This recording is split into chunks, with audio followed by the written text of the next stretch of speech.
I don't think I have anything else to set up. Sometimes I forget, or I'm not sure if I've done everything, and I just hit start stream and hope that everything is going to work. It looks like it is. I'm going to go drop this link where it needs to go, and we'll start the stream. Well, we'll start the pre-stream. Let me see what we can do here in not Tetris. My favorite game that isn't Tetris, technically speaking. Okay, three blocks in a row, huh? That's an interesting start.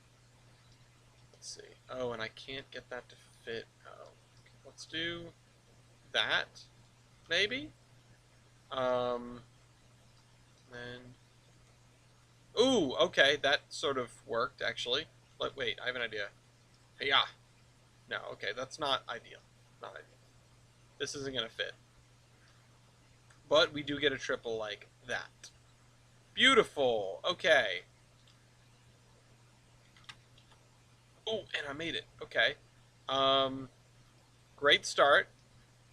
What's not so great is I already have a ping, like I didn't a second ago, and now I do. I bet, hello, Stellar. Um, just dropping by to say hi, he says. Hi. I hope all is well with you. Let's put that there. This is, yeah, no, that's less than ideal. How about we try to get this thing to fit right? Okay. Like, I appreciate how friction is a thing. Okay, that actually isn't the worst thing that could have happened, but, yeah, that's what I was worried about. And I almost just caused a little domino run there. It's like, I know, like, board games as the thing to do are kind of old hat. At least they are with me. Like, I want to play more board games. Functionally speaking, I enjoy board games. I just don't have a group of people that, like, live with me or around me. You know, the Iron Horsemen are a wonderful bunch, and they all live hundreds of miles away. Not Tetris is kind of annoying. That's part of the reason I play it. It is something that I can only bear in short bursts, and those bursts are the lead up to under construction. Good evening, Mopac. Glad to see you're still alive, as always. Always wonder about that on any given work day. Ooh, this is perfect. Yeah! Okay. This can go over here. And this apparently is not Tetris 2. I have no idea how bad not Tetris 1 was. Although I suppose that might have just been Tetris. That's not how that works, but it's how it's going to work today. Okay, we're pulling in people early. Appreciate that. I like that. I hope everyone sticks around for the actual stream. If you are... My job is objectively more safe than my last one. Well, little victories, right?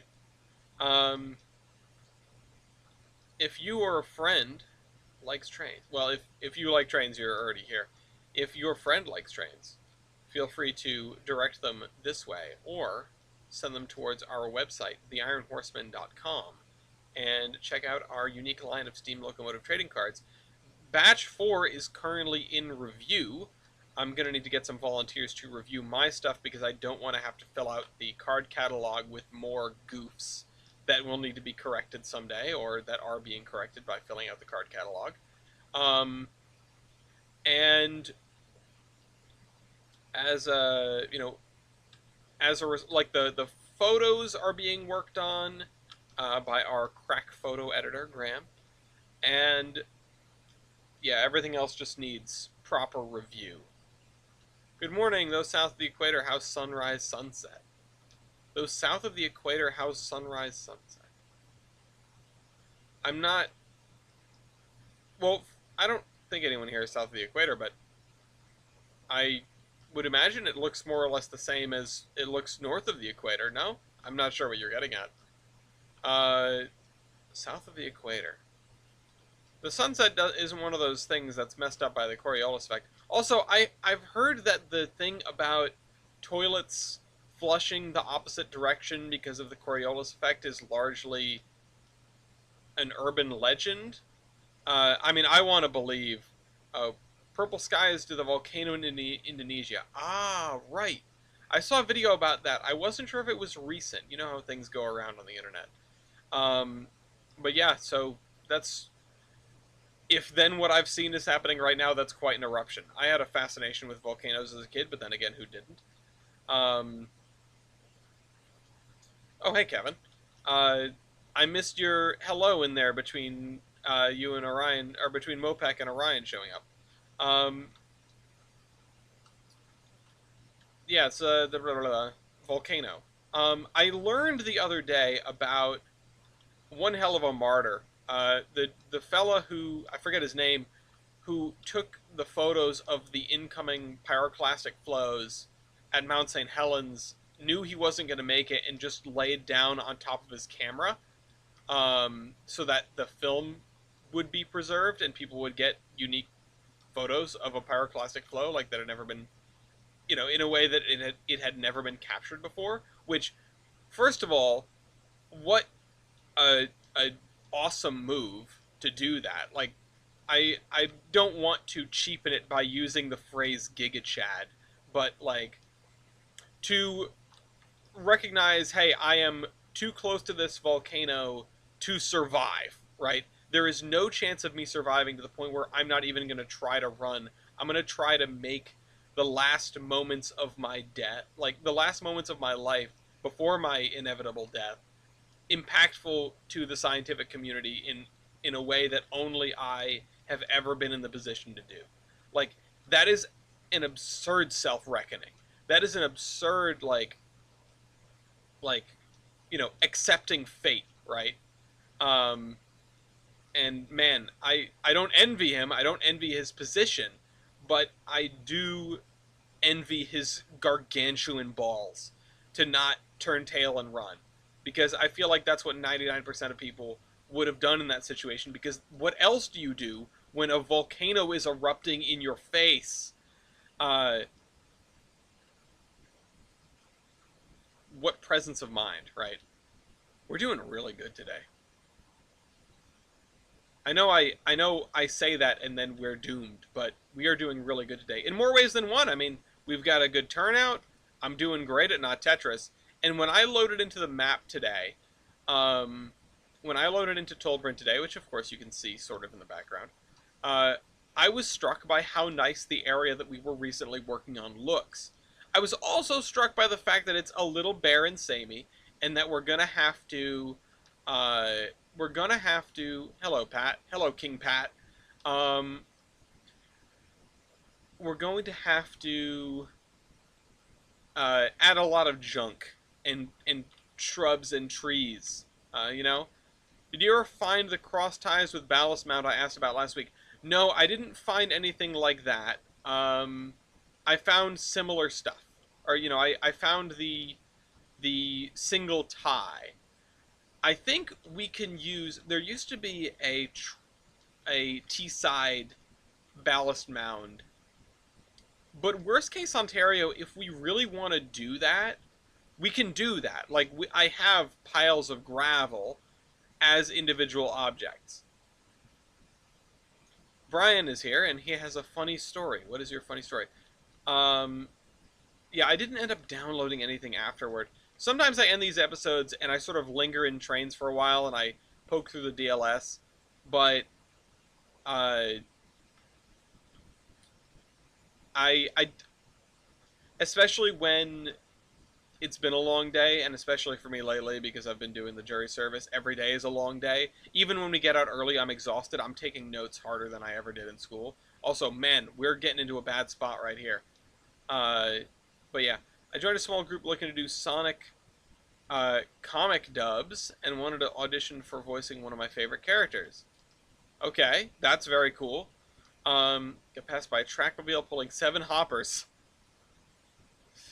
That is God's strongest trackmobile right there.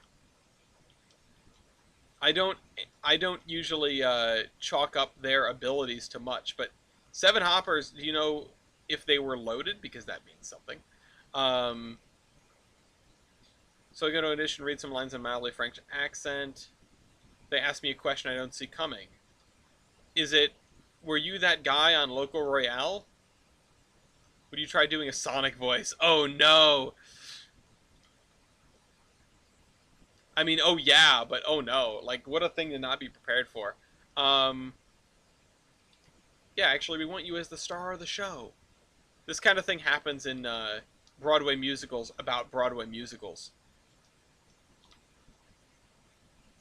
Guess who's now the voice of the main character? Congratulations. Yeah, I mean, that's a big deal. That's a big deal being able to do voice work like that. Having people actually, also, I think we've shattered our high score.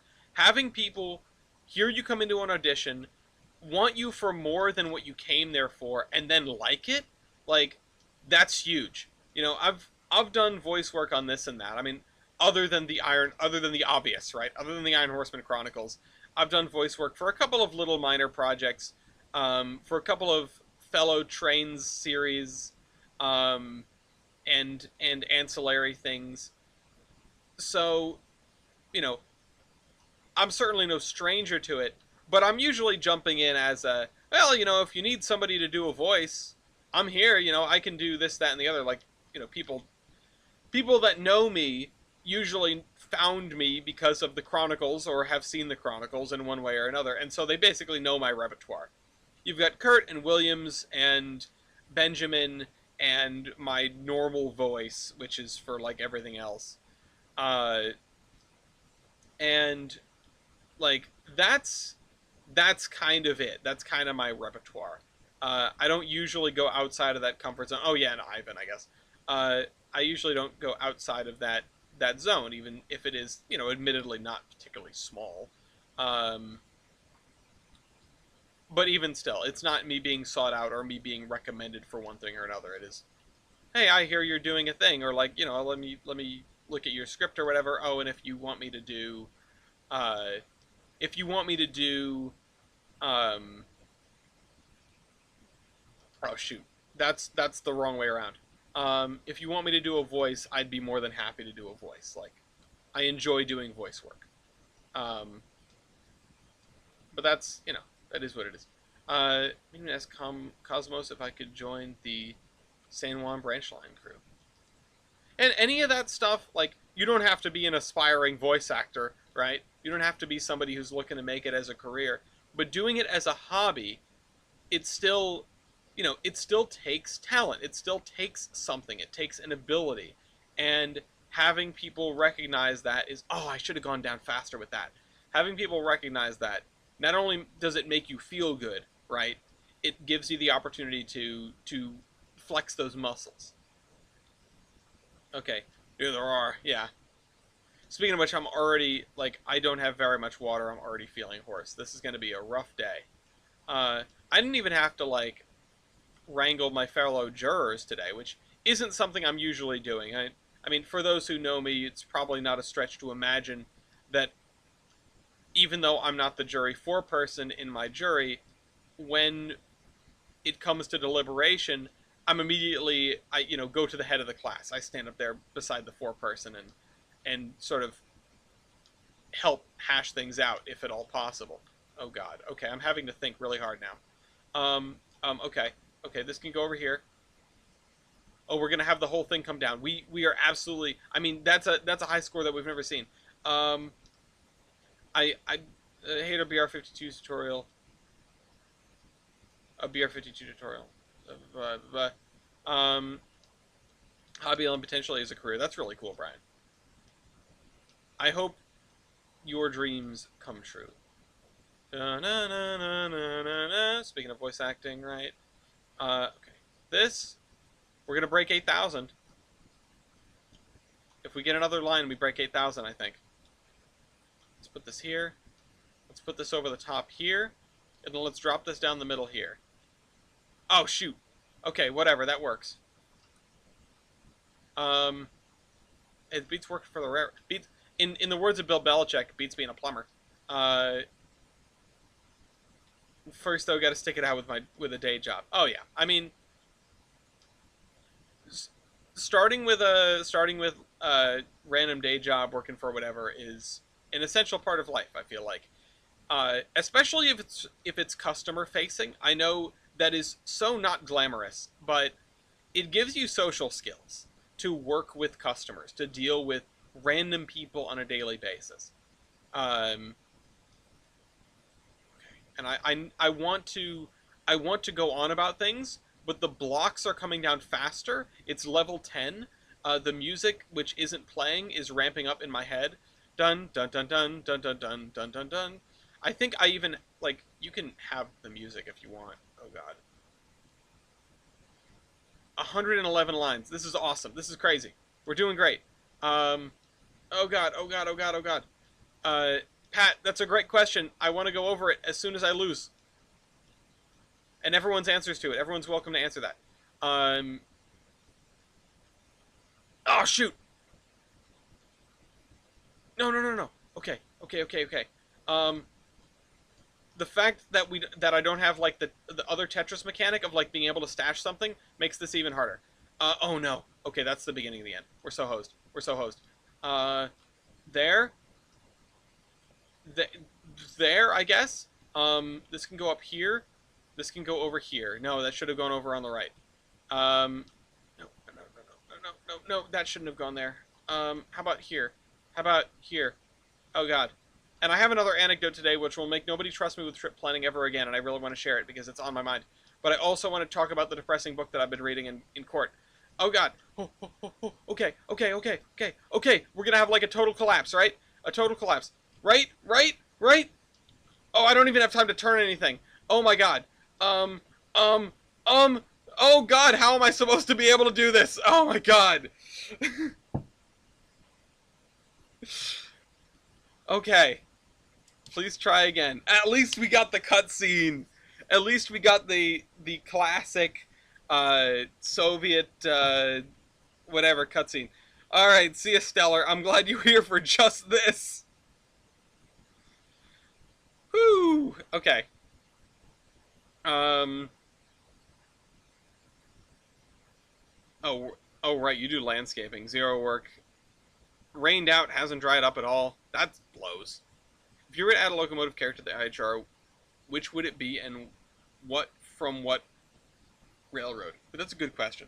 Okay, what's today? Today is 05. Oh, whoops. 05, 02, 24. That's our first high score in the year of our Lord 2024, and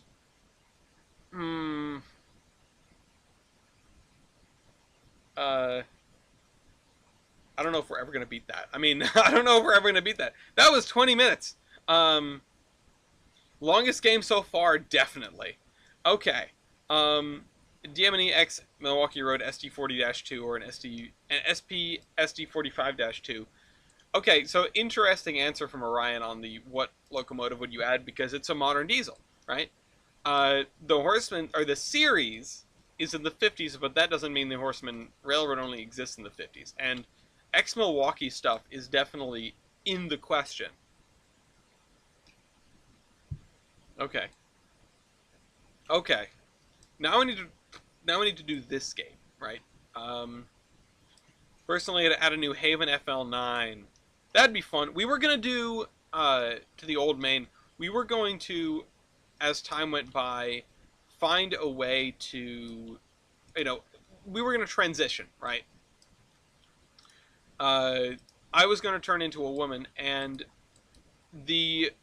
okay, we want to have a cemetery here, and the Iron Horseman was going to dieselize over the course of 10 years, over the course of 10 years, the length of the series, because it was originally going to run for 10 seasons. And the thing is, okay, right, I said I wanted to make a little cutout here.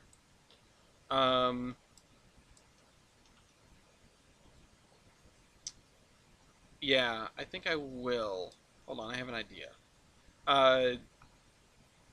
The idea was that we were going to be slowly taking our steam locomotive characters and replacing them with diesel characters. Not one-to-one, but, eventually we were going to lose a lot of the steam engines.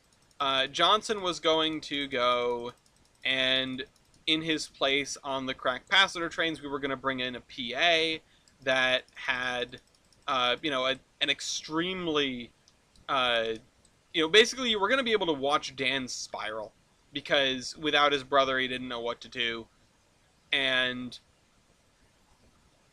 he had a very negative relationship, an antagonistic relationship with this PA. We were going to have a Bud car on the Brant or on the Old Main, um, to sort of replace Lee. I mean, they were brothers in spirit, um, Dan and Johnson. Uh, but Dan goes insane and finally sees the light that is the Oval. I mean, he goes there, light because he wants to torture himself. Um, all right, let's put this over here. Yeah, he goes to the New York Central because he hates himself. I don't know what that says, Dean. Um, well, let's grab this height and flatten this out at this level. Um,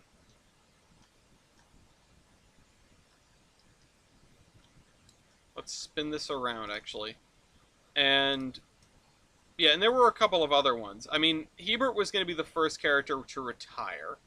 Um, yeah, and they were going to get a Great Northern engine at one point, or an X Great Northern engine at one point. They were going to get a.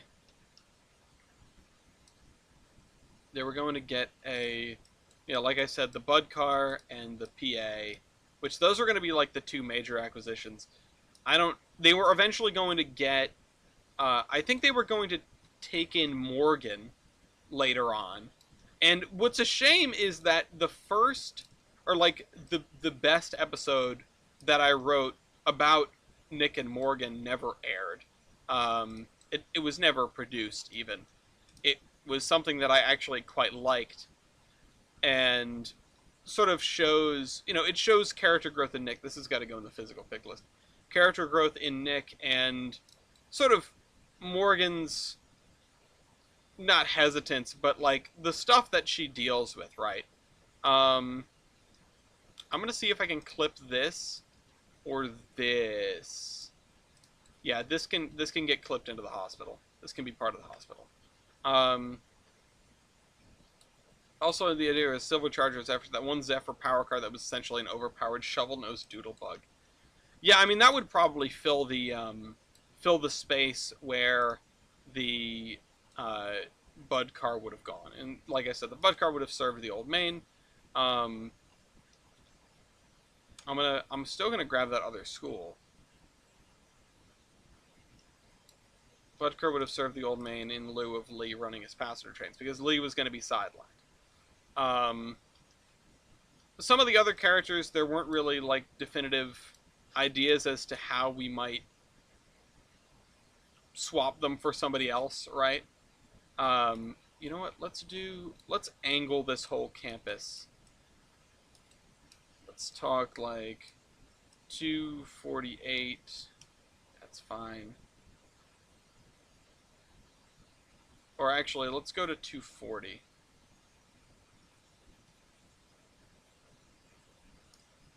Not really, unlike an RDC, the Silver Charger needs coaches to pull passengers. It's a motorized baggage car. Well, it would still have Lee's coaches. 240, 240. It's a very good number. Dean would know. Okay, let's clip. What about having Plymouth or other 2 or 3 axle switchers from that time? That would be an interesting pick. I'm not sure. See, the thing is, we didn't lean too heavily on the switchers, and we should have more. Like, the dedicated yard switcher for Providence was a road switcher, right? And the dedicated switching duties for Troy, and the dedicated switching duties for the other end of the railroad, Douglas, those were done by well, they were done by the Milwaukee mostly, because they didn't have a small engine over there. They had Nick sometimes, they had Morgan, and that was kind of it. So honestly, if I were to go back and rethink the cast of the Chronicles, I would probably be spending a lot of time really thinking about railroad logistics and what would be useful where. Like, we had a very loose map and a cast of characters, and they didn't really have anything to do with one another. Yeah, Morgan to Morgan. Um,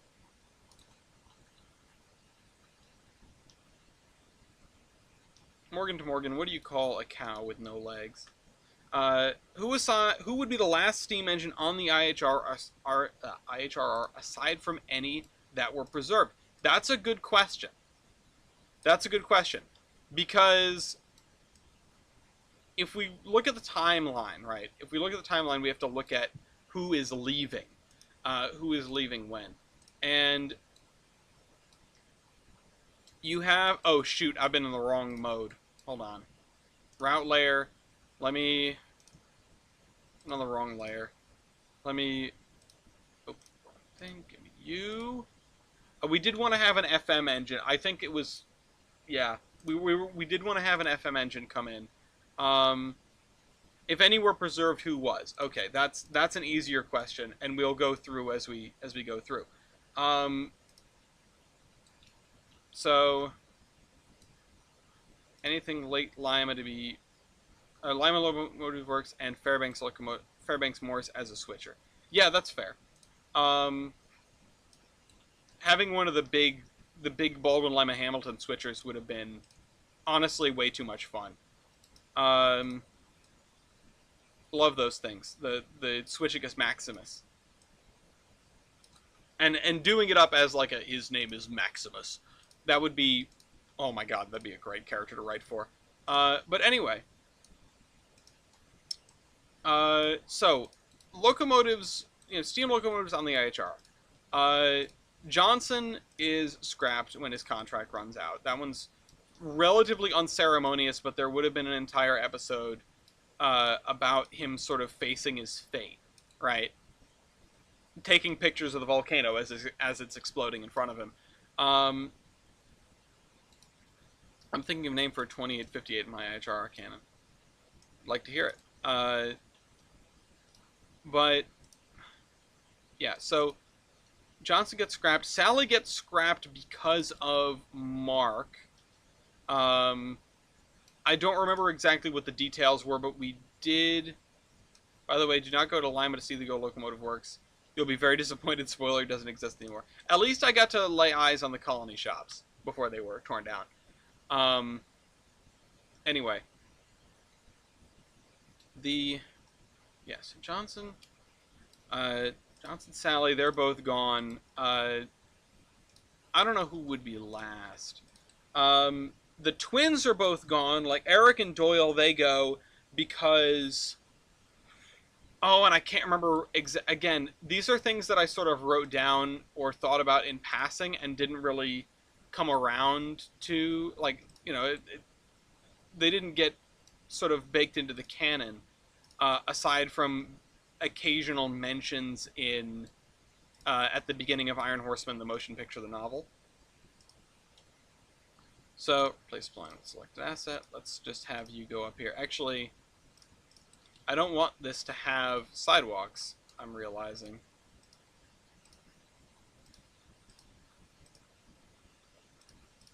So, let's do the non-sidewalk version after this beginning piece. Last locomotive on the railroad would maybe be Mark. Last steam locomotive on the railroad. He survives. He gets those mineral rights to the uranium deposit. And it's his shady dealings that end up screwing over Sally. Yeah, I believe Eric gets... Yeah, Eric gets, sort of... He gets accused of a crime, no specification as to exactly what, and then in trying to sort of, like, break him out, even though it might not have been you know, he probably wasn't guilty. Uh, in trying to break him out, Doyle ends up screwing the whole thing and ends up getting the boat scrapped because they are, kind of unrecoverable after trying to do a jailbreak. Um, yeah, no, you are obligated to hate Mark. But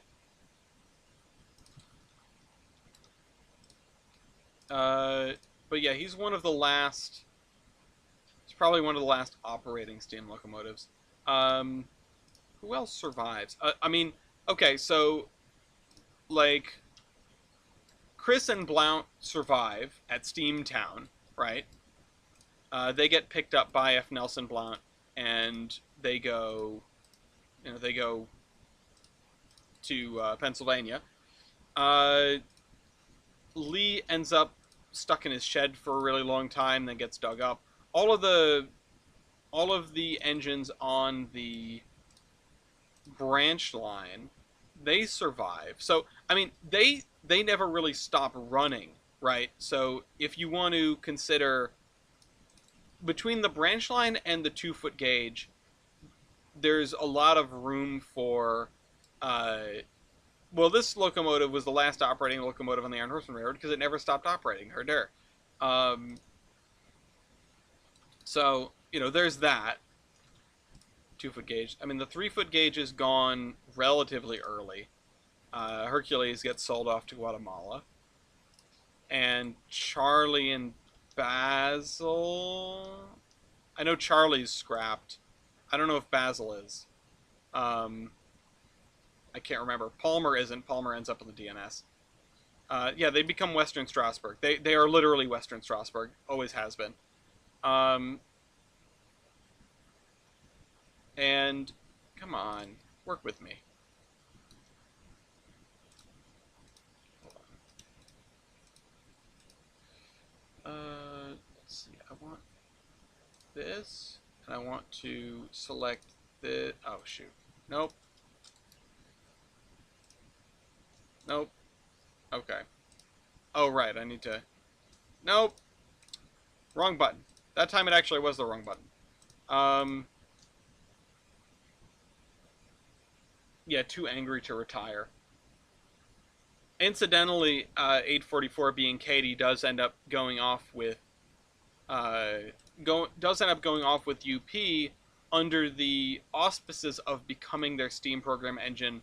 Once they get her, they sort of decide not to use her because she's not a locomotive that ever technically served the UP. So she ends up getting sidelined, and they run 838 instead, which Cole is mad about. Let's see. I'm trying to think of the other steam-powered characters here. Stallion is definitely not the last operating steam engine on the IHR. He serves for a few more years after the events of season 3, which involve a hurricane and some other stuff, and which results in him having a substantial rebuild. And he does continue serving, but his purpose isn't really strong. Come on down just a little bit. Nope. His purpose isn't really strong. He's effectively a glorified switcher for Davenport.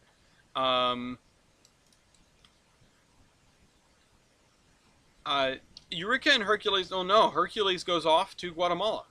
He goes off to do the Uinta 51 thing, and ends up serving there. I believe either with or without his sister. I can't remember what the lore is, because his sister at the time of the Iron Horseman Chronicles is with the Sumter Valley, and I don't remember if they had a falling out and they went their separate ways at the end of the Uinta, and so that's why she's out there and he's out here in the Pacific Northwest. And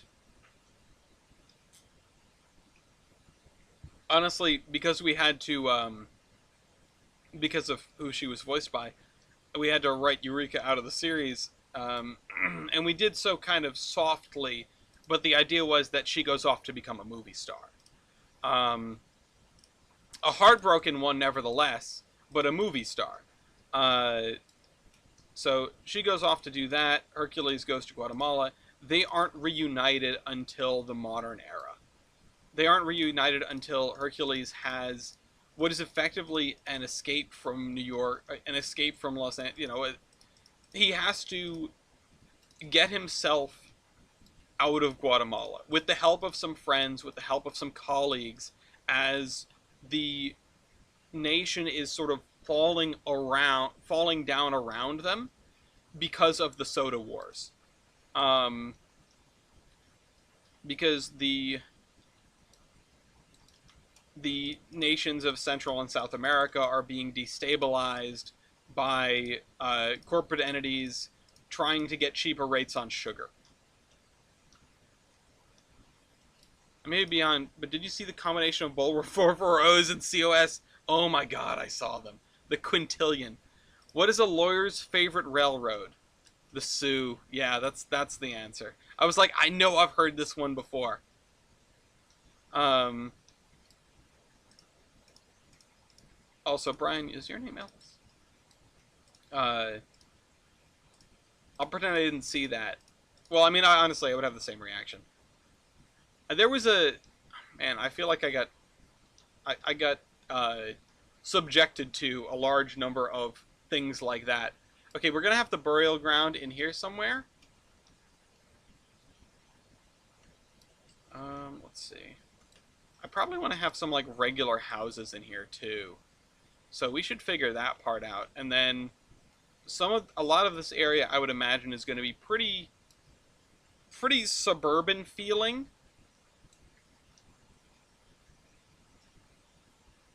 Okay. Yeah, this is like I keep saying, we need to sort of like push forward the storm front. I'm already specking out combinations. Definitely not a fan of the coffee table holding the headlight. That's amazing though. We have a random tombstone and have an edit where it says a locomotive on it. That would be kind of funny. Or a tombstone for Casey Jones, just for kicks. I wonder if I could put a tombstone for any of the folks that have actually written about in the history of Tolbrin to this point. Because there are quite a few. I mean, Samuel Tellalil comes to mind, a big mover and shaker with the creation of the Mason Valley Railroad, or the Valley Line. Okay. Here lies B&M. Here lies B&M 3666 headline. Do engines feel bad about brightlining people? Yeah, I feel like they would probably feel bad about murder. Just, I mean, some of them probably feel worse about it than others. I can only imagine that maybe certain locomotives are a little bit more desensitized to it if they've killed scores of people. Insular Lumber Company #7. Buy trading cards. Coming out soon. But yeah, I mean, I would imagine East. I mean, would you feel bad if you accidentally ran somebody over? I feel like you might. Okay, there's this. Yeah, Mark is probably, to come back to it, Mark is probably the last steam engine to run on the Iron Horseman. I wouldn't worry about the fates of the narrow gaugers. The last standard gauge steam locomotive to run on the Iron Horseman. He was there first, and he doesn't show any signs of going anywhere. He goes to, he lives out his life in relative comfort, and he founds that museum for himself, and he was their first locomotive, so he's going to be their last locomotive, and, it's all about him. Anyway, it's all about him. Here lies D.W. Brosnan, he's looking up at us and screaming. Fake copy of SPNS 701. A series scam people into buying his Steam. I don't remember that, but that's a great prompt, right? That's fantastic. Or a great sort of character thing. I mean, there's nothing wrong with having a character who's a scam artist, right? People gonna people. They might be locomotives, but they're still people. Um. Anyway, let's see. I want to see if I can get a 440 and later rebuild it to be a 460 with the German designed Balga. Husinger probably, which is basically wall shirts. Tyler could speak to the similarities and differences more, but I'm fairly certain they're damn near identical. They're the only valve gears that are listed as equivalent on the great list of valve gears, if I remember right. Leopold Strauss. Um, Hello, we've been trying to contact you about your locomotive's extended warranty, says Cole. Yeah. That's the locomotive version of is your refrigerator running, right? That's gotta be. Or something like that. So you ask a locomotive, is your refrigerator running? They'd go, what, I have a refrigerator? Oh, you know what? I wanted to do a gravel road. Didn't I just put one of those down here? Because I'm looking at this spot and I want to fix it. Let's go over to this town, whose name once again escapes me. This is fine. The dirt road is fine. Look at all those switches, by the way. Yeah. So, I love refrigerators. I love lamp. Okay. This has got to go like so, just right along the front here. And Pat is back. Glad you're back. Okay. I don't know why I'm jumping over here. Last time we focused on like the same area for the entire episode. This time I feel like I'm going to be a little bit more jumpy. I'm going to be going back and forth. So, yeah, we'll see how that goes. And let's get the edge here. I should probably put some kind of barricades, but maybe people just occasionally drive into the pit. Or maybe this is like, oh, we put this here so that you might be able to back a dump truck of coal in if you needed to. I also did set up a thing for a coal dealer, and I know I had a coal, like, unloading trestle here originally, and I feel like maybe I should even put that somewhere else. Maybe on the other side of town or something. Because this is obviously not going to be coal for, you know, civilian purposes, right? Cool to start off as a 4-4, then rebuild it as power attractive effort is needed. I mean, that would be interesting. Yeah, railroads rebuilding power is certainly a main, you know, a major part of railroading in that era, right? In the steam era. Another character I would add, a little 40-tonner. Yeah, again, we were short on switchers, and I feel like, I mean, look at this, right? We have two 060s. Those are the switchers. I mean, maybe we don't need that many switchers for this railroad, but I guess I've always been kind of bad at that. So, you know, it is what it is. Let's see. I wanted to put, like, I'm amazed that, so I don't have a gazebo. I want to put some geese down, though. Some two-dimensional geese.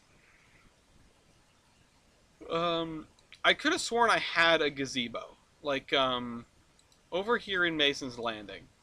Maybe I'm forgetting an alternate name for it. Let's see. I thought there was one. Yeah, right here. What is this? What is this called? Oh, it's called a Victorian bandstand. There we go.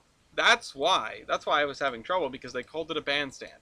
Not wrong, just not the name I was expecting. So let's put this out here. Sounded like an explosion outside. I know it was just, I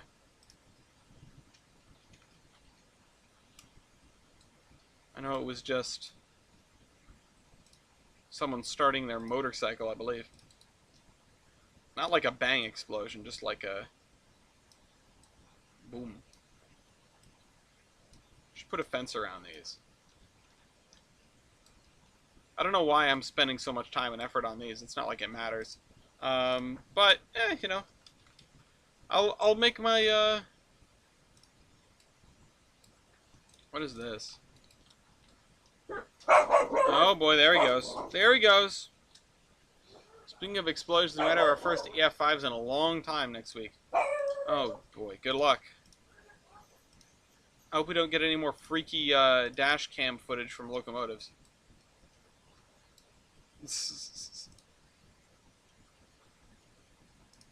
Okay, I'll put a nice like stone wall around these, I guess. Explosion was molasses. Yeah, the molassacre. Whenever I do the Freedom Trail, which is more often than one would expect of somebody who's done the Freedom Trail once, right? It loses its luster after the first time. But what doesn't lose its luster is going, hey, come here, I got something good for you. And taking somebody a block off of the Freedom Trail to the monument of where the Boston Molassacre happened.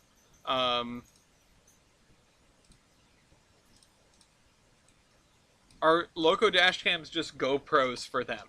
Yeah, I mean, basically, right? And regular dash cams just GoPros for cars. You get to see, yeah, you get to keep track of that. When I'm up in the summer, I'm gonna go find the monument. Yeah, no, you should. You should. It's really funny. I mean, 30 people died, but it's really funny. There's been enough time. I want some kind of shed. Yeah, let's put a shed here. Gardening shed. For the people here. And this strikes me as a place that is, it's not necessarily just a medical hospital, right? Let's actually get, oh, sidewalk corner, huh? That would be nice to have. Sidewalk median 4 feet. And actually, I will bring this to over here. And we'll do this and this. Oh, that's already straightened, right?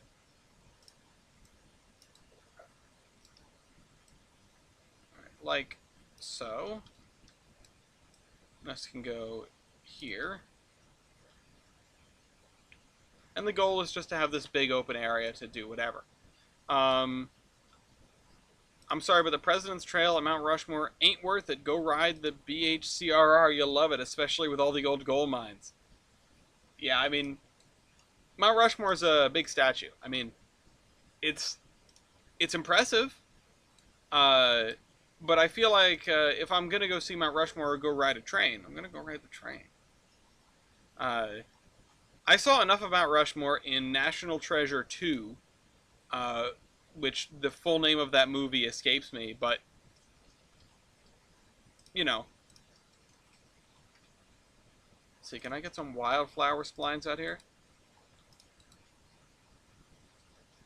I want like a wide one. No? Oh, there's the geese. I was like, what is that? The geese. But I don't really have an opinion on Mount Rushmore. I definitely don't have a strong opinion on a Rush. Yeah, train, good statue, meh. You know what statue I'd like to see, though? The giant, like, monument to cosmonauts. Oh, this... In Russia, that looks like a dude whose body is part rocket, right? I believe it's actually specifically the Yuri Gagarin monument, but I mean, it looks awesome. I mean, it's all Art Deco and gold and like, come on, I mentioned it a minute ago when we got that high score, but like the Soviets had such a unique culture around their futurism, right? And their like space aspirations. And I mean, and you know, history went the way it did, and things being the way it were. I'm not trying to speak to the goodness of the Soviet Union by any stretch, but that culture is fascinating and beautiful to me. Um, Especially because I've always had a fascination with space, and just like volcanoes, I feel like everyone goes through that phase when you're in elementary school. But even now, it's like I'm going to visit the USS Intrepid coming up soon. I'm going with my dad the day before we visit the New Jersey in dry dock.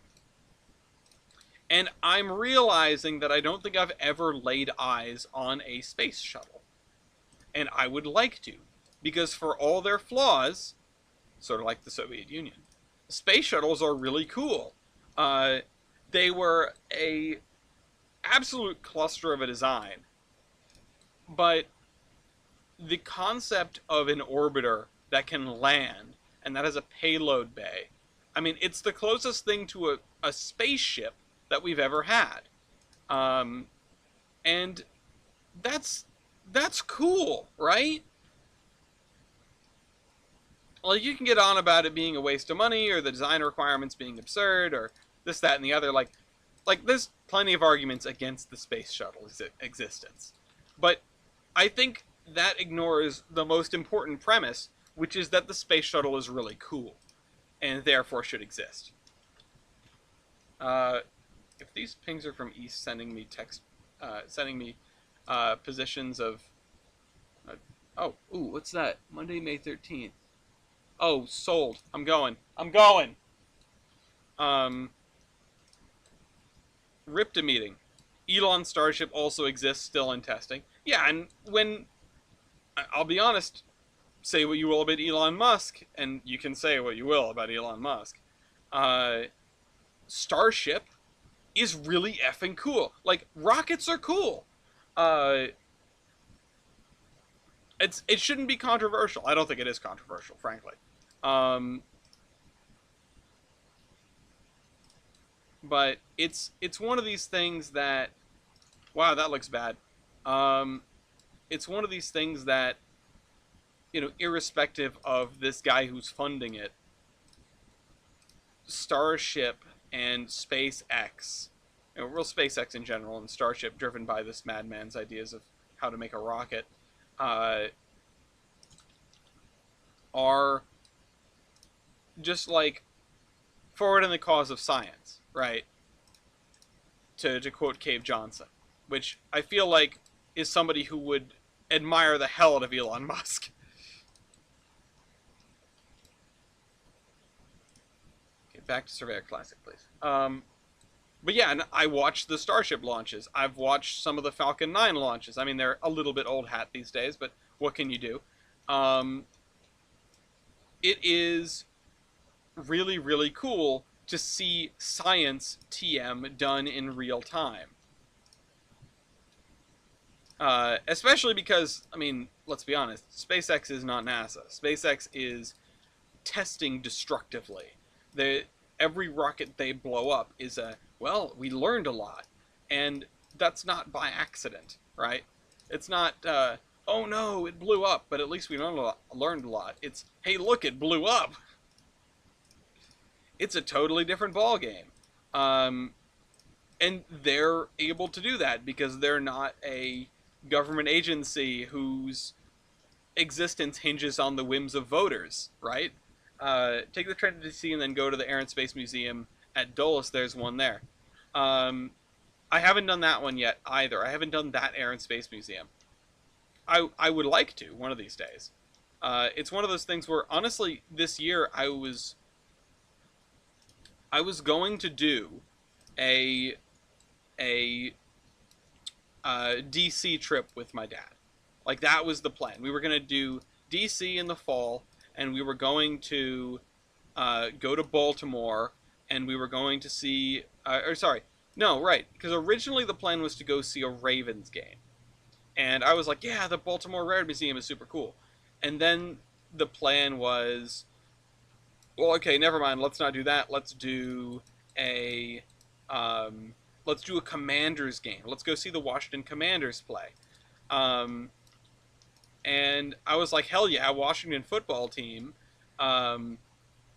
or Washington football meme, if you will, I'll do that because we can go to all the museums. And I was like, hey, Dad, who is the guy who got me into Star Trek and was growing up in the 70s when it was, or in the 60s and 70s when it was airing. I was like, do you want to go see the Starship Enterprise at the Air and Space Museum, Smithsonian? Um, for an Air and Space Museum, there's not much air or space in it. The planes take up most of the inside. 0 out of 10. Please post that as a Yelp review or something. Um, but yeah, no, that was originally the plan, was to do that and spend some time at the museums in DC. And instead, we're doing this because New Jersey went into dry dock, and it was oh wow, like this is a once in a lifetime thing. We should go do that, right? And so we're doing that instead. And we're not going to see a football game, obviously, because it's not football season yet. Maybe we might do one later, later in the year. I was talking about the Patriots are going to play the Bears in Chicago. I'd like to do that. And then I think, the Patriots are playing the Commanders, and I don't think they're playing the Ravens this year. Maybe they are. No, it was Steelers Commanders. Steelers Commanders, because my dad's a Steelers fan, and he's like, like everyone else in New England, is disappointed that we don't have the greatest of all time anymore, so we just lose all the time. We're back to normal, as some Patriots fans might put it. And so, we didn't want to go see a Patriots game. We went to see the very last, the last game of the dynasty, as you might say. In its dying light, we saw the game at the end of this past season where the Jets beat the Patriots for the first time in like 20 years. And that's how you know it's over. Sort of like the worst team in football has to prove they're the worst by losing to the Browns. You know your dynasty is over when you lose to the Jets. Just end the suffering. Sometimes it's not just for them. USS Kidd is out of dry dock for the next year, mostly due to the Mississippi River heights. Oh boy. Let's do... And in that light, you became a Cowboys fan. No. I was on the side of the evil empire that was winning. Your evil empire is done. Like, you had your time. You had your place in the sun. Sit down. Let's do... No, I mean, I don't think I'm ever going to change teams, right? I appreciate... I love my loyalty, right? And also, I just don't care that much. Like, I'm still enjoying watching the games when the Patriots are losing. I'm still enjoying watching the games when, when stuff is happening that most people are not happy about. Because, yeah, I have my allegiance, I call myself a Patriots fan, but at the same time, I'm not overly fussed about winning and losing. Especially because of the fact that, I mean, let's face it, we've already been there. There's nowhere to go up from here. Good morning, Jebediah. Hello, Mew. What am I working on today? I decided to build a hospital. Out of mostly pieces of schools, but, hospital. I'm only a Patriots fan when it comes to Sam's. Gotcha. That's kind of funny. Let's see. How would I have gotten... How would a rail line have made it over to this powerhouse? Assuming this was the powerhouse for the thing. But I think I really like the way this looks. And I think what I want to do is, I actually want to cleave a space in here. Yeah, street running, right? That's an idea. It's just, there's no easy way to get from the yard here to over here. You'd have to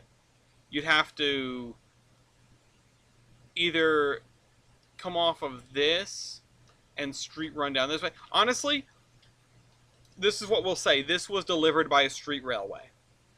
The coal to this was delivered by the street railway and not by the main line railroad. And because we are not really showing any traces of the street railway, I'm not going to worry about it. Maybe I'll have like a dirty area in the back here.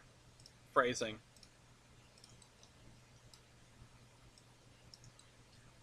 Like right over here where there was like a turnaround. Anyway. For anyone that's watched like the first 20 minutes of the new Well, There's Your Problem, I'm thinking about that now when I think about how you would come in on the Pennsylvania Railroad, or what would become the Pennsylvania Railroad. Your car would be switched to hooked up to a horse who would pull it along the street railway and bring you to the B&O's depot to carry on your journey. Okay. When I'm paid, I'm getting the Kato Pocket Engine. It's just cheap to not pass up for an N-scale engine. I was surprised to see that Scale Trainz did N-scale. I just didn't know that they did. When Scale Trainz came to the PN. Alright, let me clear out all this, because what I want to do... I hate undoing stuff, but meh. What I want to do... Oh, here's where we're using the dirt track. Over there. No, I definitely want gravel this time around. I swear I was using gravel for something. Oh, here! No, that's road. Where was I using gravel? I've got too many different kinds of roads now. This is my problem. I really started off with a few simple things. There it is. I started off with a few simple things, and now I've gone too far. Okay. We also should start putting, like I said, some residential stuff over here. Maybe just a couple of houses with good-sized yards. After all these... Oh, I've got to replace this with something that doesn't have a broken rear end. Phrasing, I think. And I want a road to come off of here. I want a road to come off of here and go into the backside of the cemetery, which I guess what I'll do is I will run this through the gate there, which sure, that's where the gate's going to be. Run this through the gate here. Scoot this over so that it's actually lined up. Easier than moving the road. It's facing the wrong way. Okay, well that makes sense. There we go. But what I also want to do is have some other roads, because there needs to be an actual way to get cars in. That's fine. And then, you know, these roads do not have to be particularly, what's the word? They don't have to be really that straight or nicely curved or anything like that. Why do I still have a ping? Oh, I know I have a ping. I think you were using gravel for your Coggers roadbed. You're right, I was. And I still am, because that's what you use gravel for. Gravel in Minecraft is for roads. It's the best. It's what you use it for. If you're using it for other things, that's fine, but it's for roads, and I don't want flint. Flint is bad. Get it out of my face. You know what? This would not go up to the edge, would it? It would go to, like, over here. And let's do this in Surveyor 2.0, so I have some more easily... Yeah. It's been a little while since I was in a cemetery. Well, actually, that's not true. It's been a little while since I was in a cemetery, not because of a funeral.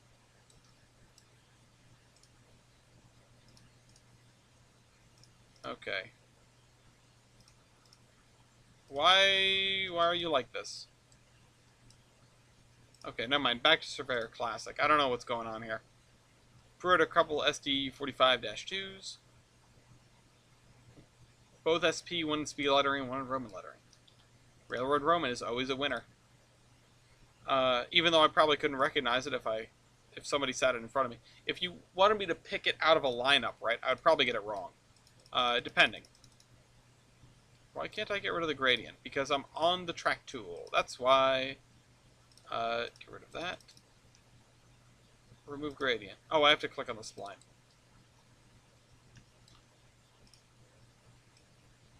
Let's do this, and then try to make this a straight line like that. Let's do this. And then, yeah, this is fine. That's the layout of a graveyard.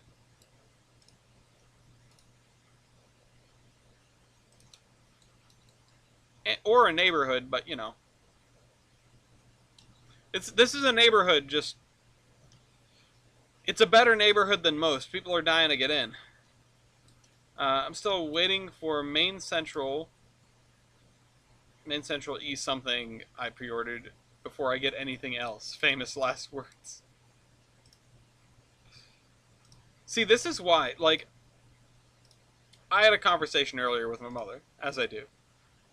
Told her about how my wagon is currently with Tony, and I haven't heard from him. And he's probably pulling his hair out trying to fix the power steering pump, which wasn't broken, but was held on with a really, really shady bracket.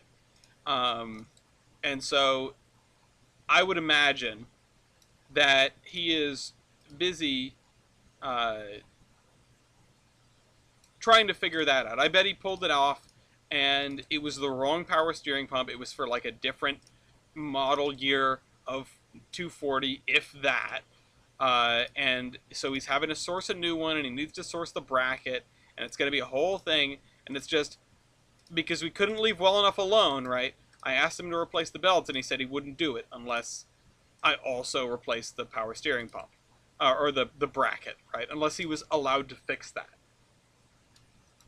And does this have a front door? No, this is the front door. Okay. So I said, yeah, go ahead, you know, do what you have to do. It was something that we were going to have to do eventually. And the silence speaks volumes. I feel like I've almost certainly opened Pandora's box. Pandora's power steering pump. All right, let's do this. Some paved stuff. I mean, the hospital's got a good budget, right? And let's actually put in some sidewalk. Not that kind of sidewalk. Let's do this. Right here. There we go. Okay, so I'm happy with this. More or less. Actually, what I think I want to do is I want a gate. No, not that kind of gate. I want a gate like this. Yeah, there we go.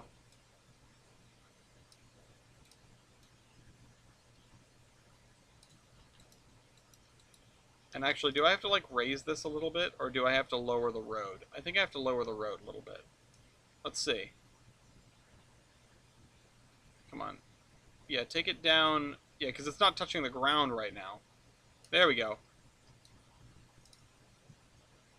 But anyway, I was talking to my mom about that, and I said something along the effect of, well, you know, it's either this or, like, I spend copious amounts of money on model trains or drugs, you know. And Mom was like, you wouldn't do drugs. I was like, well, I don't know. I never had the money for it. I got 2 Volvos. I mean, I probably wouldn't, but, you know, it's... Don't make a cut through the middle. Don't forget to make a cut through the middle of the cemetery for the Mattapan line. Something else I want to do when I'm up in your neck of the woods is the JFK Library and Museum. Yeah, that's... I haven't been to the JFK Library in a very, very long time. I went there once with my grandfather when I was much, much younger. And I wish I could remember a damn thing about it, if I'm honest. It's just something that I remember being an experience, and I remember nothing about the experience.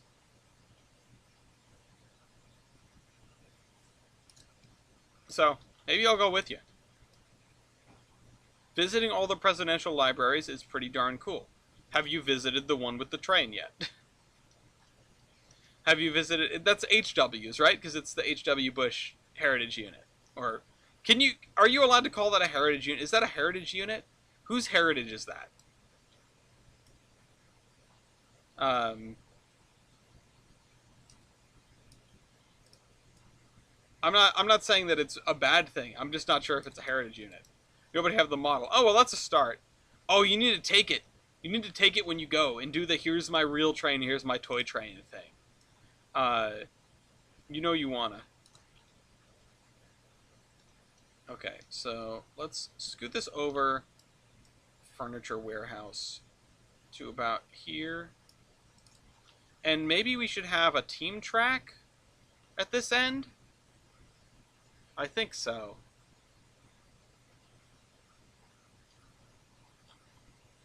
Yeah, I think we should have a team track at this end. Or like a less than carload freight. Especially for this kind of stuff, for these guys.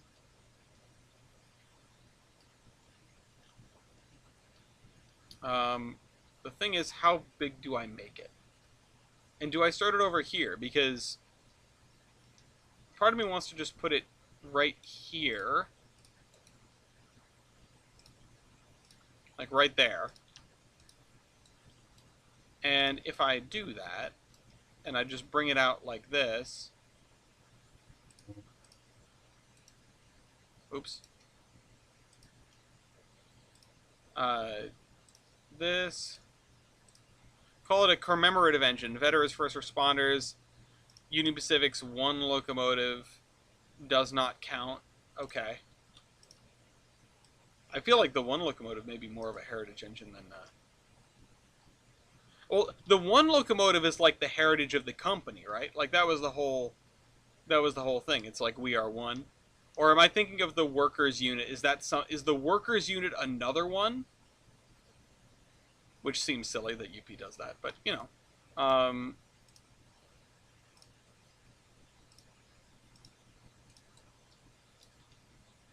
There we go. But I mean, I suppose if I were to classify that as a heritage unit, then you got to look at the veterans units as heritage units because the heritage of the employees that are former service members, that sort of thing. I don't know how much overlap there is, but I assume there's some. Like, there's got to be a reasonable amount of overlap between. Like, there's got to be a reasonable number of veterans in the ranks of Class 1s. They're, you know, they're big enough, right? But either way, even if they're not heritage units, because they're not the heritage of the railroad, they're all something, and I think we should call them all heritables anyway, because that's funny.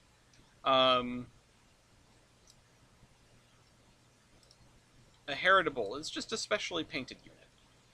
Okay, rusty thing. We can expand the definition. It has to be specifically painted to stand out from the rest of the roster in a way that commemorates something external to the current state of the railroad. So, like a special UP unit that's just a Union Pacific unit that's unique.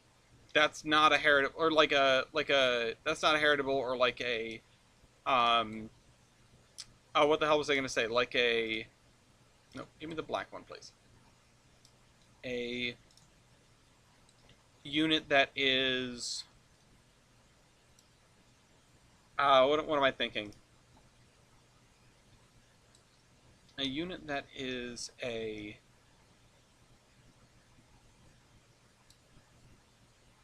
like an unrepainted unit from a previous railroad is what I'm thinking of, right? Let's look for warehouse. I mean, we can go over to the pick list.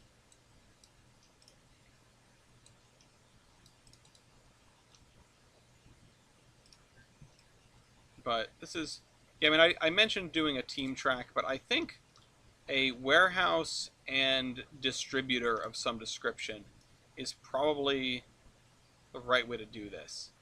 Like the BNSF's ATSF C44-9 fleet. Yeah, like if they're in Santa Fe paint just because they have never bothered to repaint them, that's not a heritable. That's just laziness.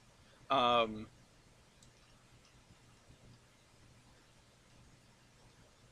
this is an interestingly shaped building.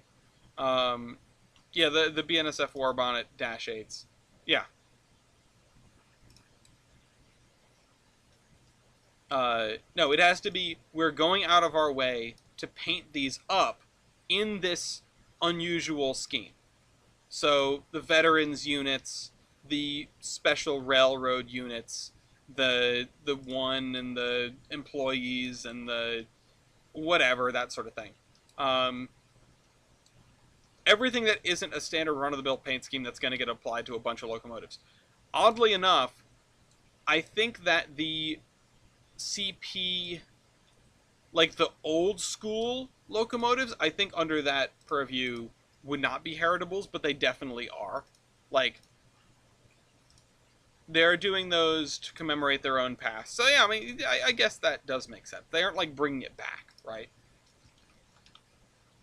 I do gotta give it a CSX though. I like their take on heritage units. Honestly, I'm glad to hear it from someone that isn't me. And there are some people that I know that are relatively ardent defenders of the CSX heritage units, but there are not enough. You know, I don't. People get way too worked up over them. Number one, and number two, like they're not that bad. Like, yeah, some of them are questionable, but a lot of heritables are questionable, especially the military units, because man, it is hard to put camo on a locomotive and make it not look like absolute garbage. It's amazing. It took them so long to figure it out. Um, CSX managed to figure it out. I think it was CSX was the first one where I saw it and I went, "Shoot, that looks pretty good." Like, they nailed it. Like the camo looks decent. Um, but I can't remember if it was the CSX one or one of the other ones. I would have to look it up. But it was a relatively recent offering in the scheme of in the sphere of units with camo. Now, and also the UP Desert Storm unit where it's all camo, that's a totally different ball game. That thing looks awesome, but it's not because they figured out how to do a camo locomotive well. It's because they just camoed a locomotive. Um, they didn't figure out how to do camo on a locomotive well. They just camoed a locomotive, and it looks cool. What about the NJ Transit CNJ units, considering those used to wear those liveries in service way back when? I would no, that's a heritable. Like they went out of their way to paint that, right? And no, and so then I'll go back. The CP things, the CP things. Uh, it is a. It is a heritable because they went out of their way to paint it like that. Uh, they went out of their way to paint an old scheme on a locomotive. I think that counts. Yeah, that counts. That should count. Um, let me. I'm gonna pull up a map really quick, and I'm just gonna go look at. I'm just gonna go look at some industrial districts to get a feel for things. I'll actually go to my favorite one, which is over here in Providence, and boy, that is crammed in there. Yeah, see, this is too cramped. This isn't helpful. Let's go to let's go look at Chicago. Let me go look at Chicago. That's Detroit. Chicago. Let me go look at some industrial areas. I mean, that's a thingy. The thing is, so many of these areas are not really, um, like you don't have that bundle of rail-served industries anymore. Not in the way that you once did. And here you've got, this is interesting. There is not an easy way into this.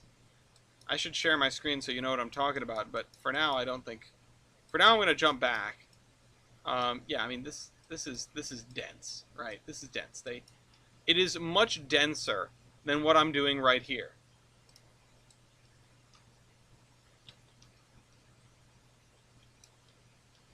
But this doesn't have to be super dense. It doesn't have to be. Part of me wants it to be because it wants me to like maximize the amount of space we have. But if you look at like the area around East Deerfield, that's sort of what this is going to end up looking like, and that doesn't look like this. That doesn't look like Chicago. No, let's just go back to Surveyor Classic. Can't press the home button and have the stream on mini play anymore when I check Discord. That's a bummer. I don't know why not. I didn't do anything. Wasn't me. Okay, so let's fill this area here in with this. And then out to the main road here. And honestly, I think having a lot here and then some other businesses on the other side of the road, some other kind of business, maybe that other warehouse that we were looking at actually. This on the side of the road would look good. And what we'll do is we'll separate these via chain link fence. Let's actually move that up like that and have pallet truck. Yeah, that's what I need. I think I want a relatively large 1 or 2 story building in here. Oh, YouTube locked that back behind premium. Damn. You know, back in my day, we didn't even have... Never mind. Okay, so this is going to come in here. Just drawing out the roads with gravel.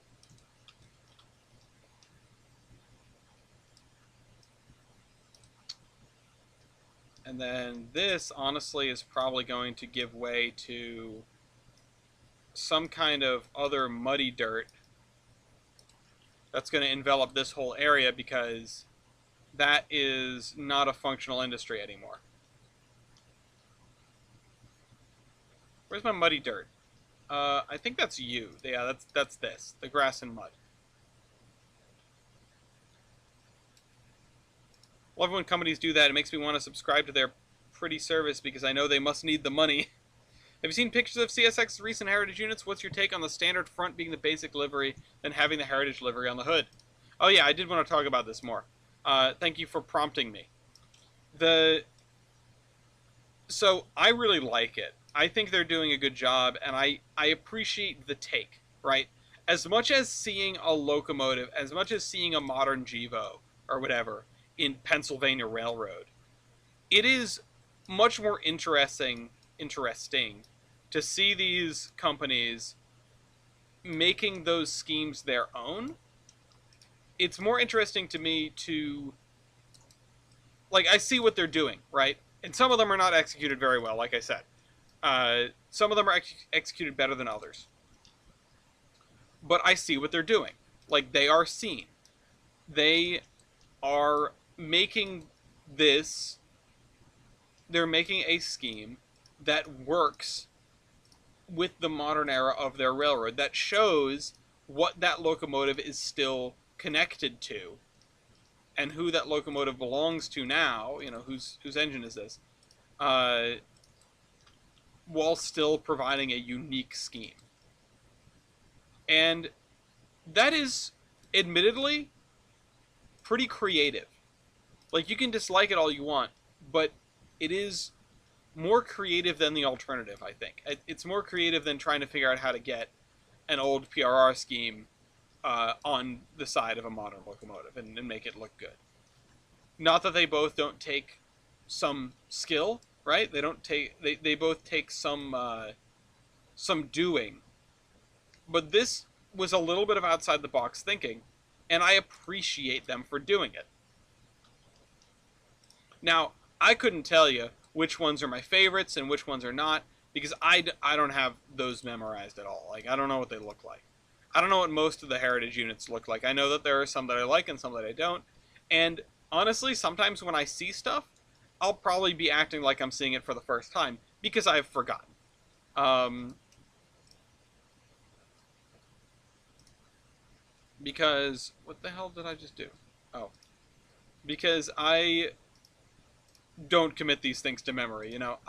I'm not in the position where I can rail fan these locomotives. Like, now that CSX owns Pan Am, it's slightly easier for me, but even then, it's not easy. Um, just go for the late PRR look, Penn Central with the Keystone.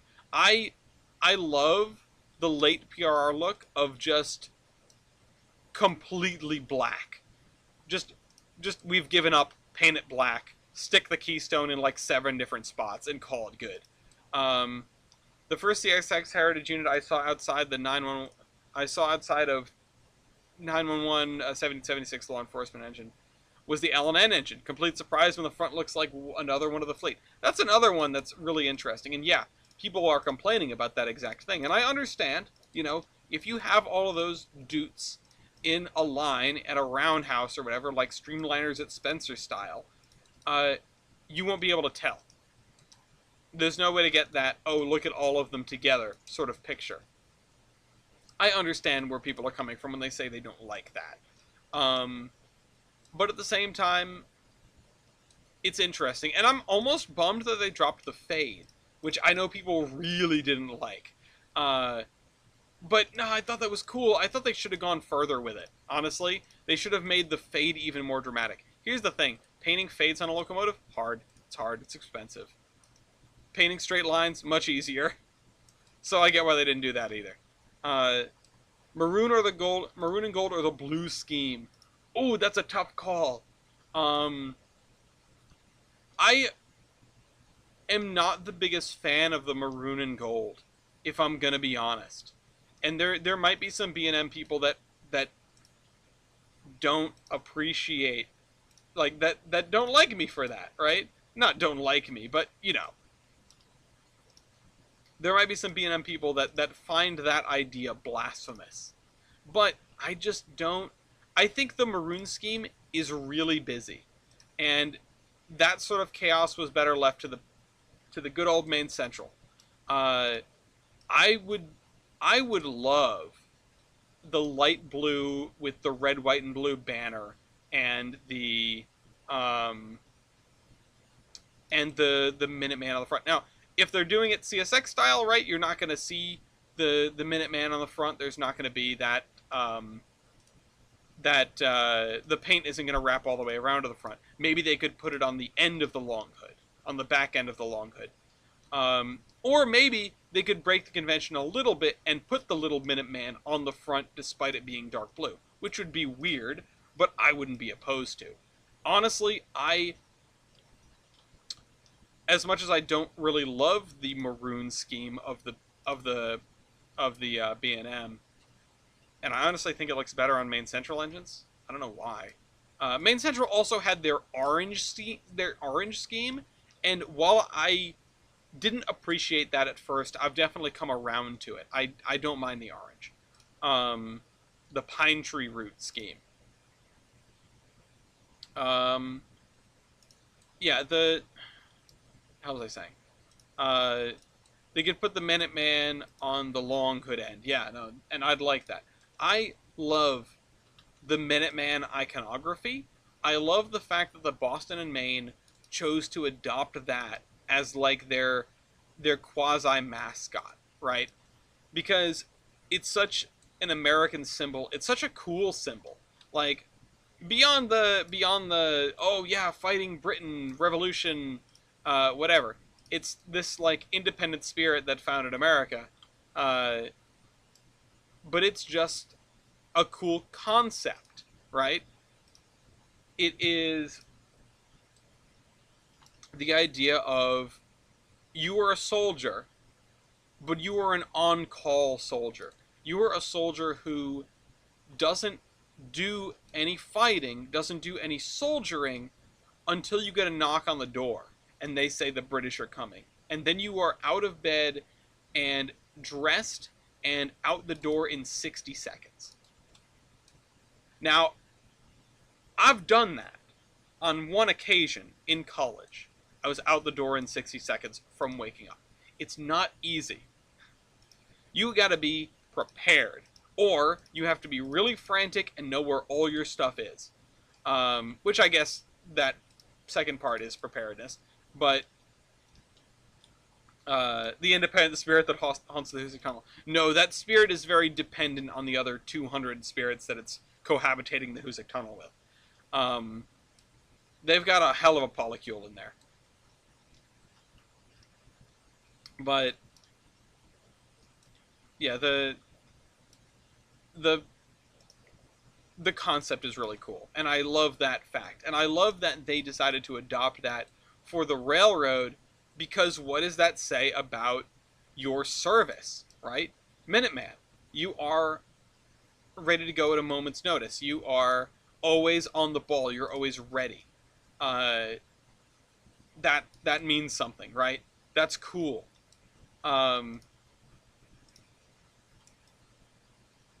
So yeah, I adore that iconography. I wish they would put it on more things in the modern era. I kind of wish Pan Am had gone with that. Did Pan Am kept like the globe logo, right? When they went on to do train stuff. I barely saw any Pan Am units. I know they were in the dark blue. I saw more Gulford units than Pan Am units during the life of Pan Am, which is kind of sad, honestly. Which also does speak to the state of Pan Am and how little they cared about doing anything, including up to and including painting their own railroads. Again, the Gulford units were not heritage units; they were just lazy. But now you're making me wonder how Trainz on Demand would work, Ellis. I feel like that's PSR. Just kidding. No, that's Trainz on no one's demand. That's Trainz when the railroad wants them and no one else wants them. They did keep... I know they put the globe iconography on... they put the globe iconography on the boxcars, right? Because somebody sent me one of those, or somebody posted one of those. No, I think 844 posted them in the community server earlier today. So, yeah. That's, yeah, they did hang on to that at some level. Okay, no, I don't want the barbed wire fence. I want like a chain link fence. We've got this. Actually, I should put this with the chain facing out, right?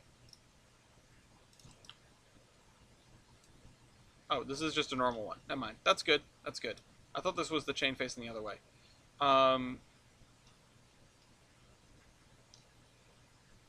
Units with heritage greater than heritage units. I mean, from a certain point of view, I definitely don't disagree. Yeah, no, I definitely agree with that. But, you know, that doesn't make heritage units less cool. Okay. Oh, shoot. Let's put that right there. There's apparently a Western Maryland 2-bay hopper still in service in old PS2. I feel like I've seen a picture of this. I feel like I've seen... Like, it just floats around, right? I feel like I've seen a picture of this. These things... Like, these cars should have been out of service, right? These cars should not still be roaming around, because when did the Western Maryland close up shop? It's definitely been more than however long you're allowed to keep a car out on the track for.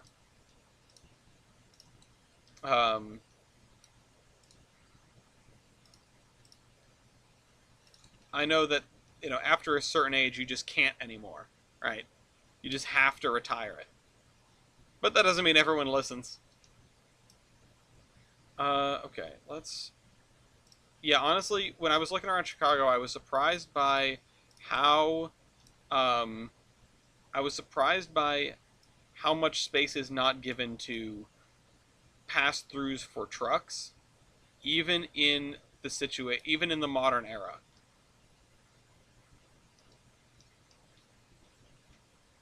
Okay. Um, I think I'm actually going to trim back these trees too.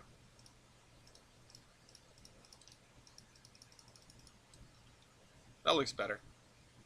Um, you can still run 50-plus-year-old cars as long as you don't exchange them with other railroads. Yeah, that's true. That's true. I'm just meaning like floating around an interchange service. Yeah, if you couldn't run cars over that age at all, um, you wouldn't be able to, like, the Strasbourg Railroad wouldn't exist, right? The Strasbourg Railroad runs basically exclusively uh, cars that were ex B&M wooden coaches, which those things served much longer than they should have, and then they went to Strasbourg. Um, they were they were long in the tooth then, and now, boy, it's a good thing that it's a good thing that they're well cared for and not in a situation where you might have a goof with them, because the telescoping is bad, is what I'll say. It's not good. It's not good for the health of anyone, like inside the car. Usually, we're lucky that 475 ran into a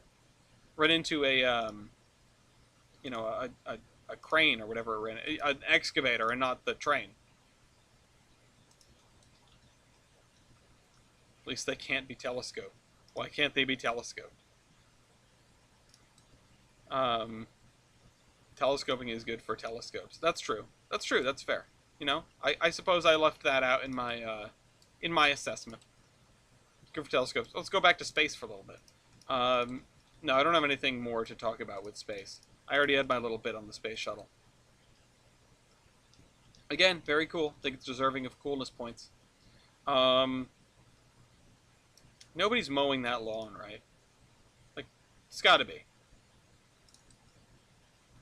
Well, actually, speaking of launching stuff, uh, the bug has got me, and the bug done got me. I've been bit. I've been playing Fallout 76 again, um, because Gloria wanted to do that. Because, at my own suggestion, we had we had achieved our goal in Minecraft.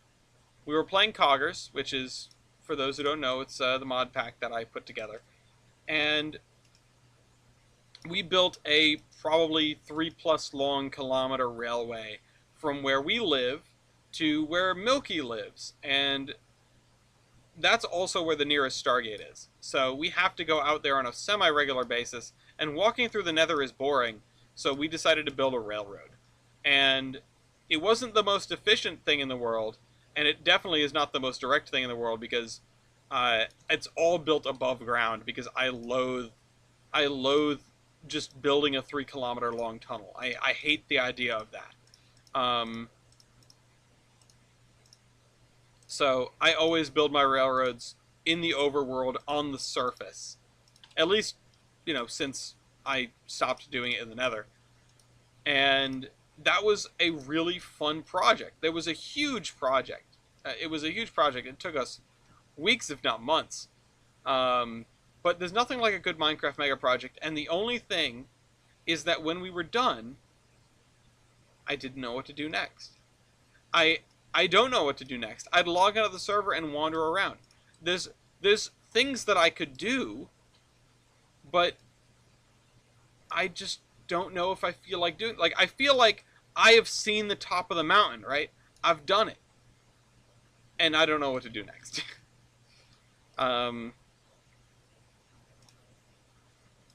This is how Minecraft feels. Even modern Minecraft, you get to the point. Now, I talked about, like, I want to, like, get every achievement or whatever. All the ones that we could reasonably get. Some of them you can't, because some of the mods have some disabled functionality, particularly the Just Stargates mod. Like I said, we had to go and venture to a gate. We couldn't build one. And GregTech, one of the most well-known Minecraft mod packs, the end goal is to build a thing. Is to build a Stargate. And it's like, okay, once you've done that, now what? And I didn't want to give people this instantaneous travel method everywhere I wanted the gates to be sort of mysterious, right? I wanted them to be you're at the whims of RNG, and they can help you, they can hurt you. There might be one nearby, there might be one far away. Um, but at the very least, they are where they are, and they never go away, and they never run out of power either. That was one of the tweaks that I made, was that they never run out of power. But I also removed all the power generation stuff from the Stargates mod from the game. Anyway, Mew says that's him in his railroader save. Speaking about your projects, Orion says, I'm building a military base in Minecraft. I have to do everything by hand. It sucks. That's a shame. Yeah, I mean, back in my day, we had Invedit. Before Minecraft Creative Mode, it was an external software where you could put stuff in your inventory. And that was the closest thing we got to Creative Mode. No commands, nothing like that. Invedit. I doubt it still exists. I don't know why it would need to, right? You can do all that stuff in-game now without breaking a sweat. But yeah, doing like creative mode stuff. I remember giving myself a bunch of redstone so that I could experiment, because I had no idea what I was doing, obviously. Does anybody? Except for Etho. At any rate, yeah, Mew, if you don't know what to do, let's do together, right? Because you have a career mode save. I'm always game to play Railroader, except when I'm busy. But I know I'm always busy. But when I am available, I'm always game to play. Yeah, and Mumbo Jumbo and Seth Bling, right? But I'm always game to play Railroader. Especially on a career mode save where I actually feel like we're making progress towards something. Where it actually feels like there are stakes, right? And I am looking forward to where we are in the Horseman save, because we have 3 trains ready to go out. Although I think what won the community playdate is Team Fortress 2. Let me double check. Yeah, looks like it did. I'll have to play Team Fortress 2 for the first time in a million years, if I'm around on Friday. Tricky bit is that when you're available, I'm not, and vice versa. Yeah, no, it's I assume it's more like I'm not available. Too much other stuff to do. Okay. Okay, so this is getting filled out a little bit. I'm actually quite liking it. So this is going to be sort of like a goods warehouse. Just a bunch of general goods, probably for these stores over here, and this is warehouse stuff. And then the rest of this can be residential, honestly. I don't see why not to make it residential. The rest of this can be residential.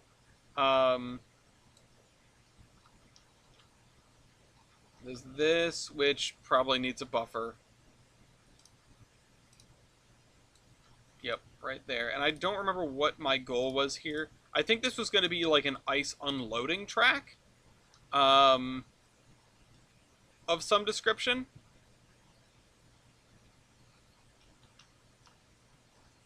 But that's not going to be serviced because it's like June. The date for Tolbrand is, I think, sometime in June. Mostly because this isn't Century of Steam. We can't do snow fighting.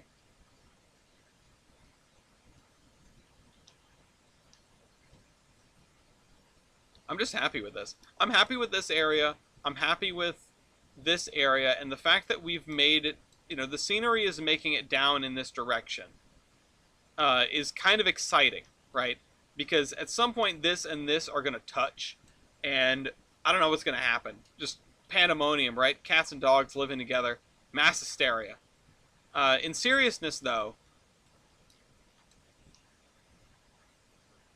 does the current railroad have a steeple cab? No, because I haven't done any electric stuff here. The closest thing to that is there is a 44 tonner in There's a 44 tonner in service on the Mason Valley. Blah blah blah. The Mason, the thingy, the trolley company, MVTC, Mason Valley Transit Company. Um, and it's not a steeple cab because it's not electric, but you can get a steeple cab trading card out of our upcoming batch. It was a steeple cab that was on a logging line, which it's unusual to see electric overhead locomotives pulling logs around because of the way you have to load and unload logs. But this, the Red River Lumber Company was so sort of advanced that they had a main line. They had a place where the log trains would all go, and there was a stockpile there. And then the electric engines would take them from there to the mill, just over the last stretch of railroad. And because they didn't have to load the logs, and they didn't have to extend wire out into the woods, it wasn't a logistical headache, or it wasn't a, functional headache, I guess. Okay, fascinating stuff, really. We will probably be getting some kind of steeple cabs later. I decided not to do a transit company here in Bellington and South Bellington. If I had known how big it was going to be, I probably would have done it from the start. But this place is not very it's not very Zappy Boy friendly, I suppose. Let's see. Let's grab the pavement color for this. Bridge pier right in the middle of the river. This one, yeah, this one, yeah. Yep. It's just the way it works out. Honestly, this area is so low that if the river was higher, it would probably fill in this whole stretch. So, yeah. I wasn't going to mess with the spline points. I'm not fussed about it. Does the DLS have a steeple cab?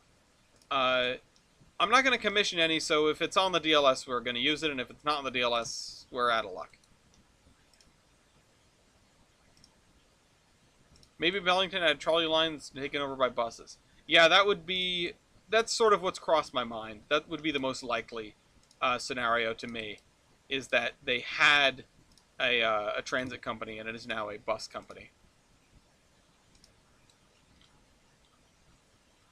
For whatever reason, from sort of government intervention or massive trolley conspiracy by the General Motors of this world. We'll never know, though. Alright, so I don't like this. We're not going to put crossing boards on this one. And the reason for that is that it hides one of the rails. Same thing over here. Yeah, okay, I did that on purpose. This, though, we need to have this.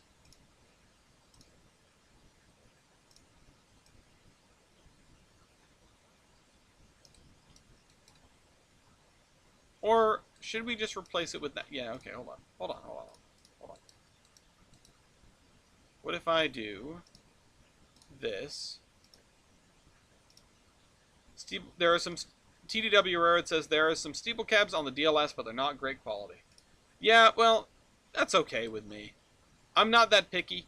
I sort of use what I can get. The goal of this was just to be all DLS, and if some of that stuff is a little hit or miss, which, yeah, it is, I'm not fussed about it. I've had some stuff has been replaced, but I've had some really cursed looking stuff on this railroad over the years of its development, right?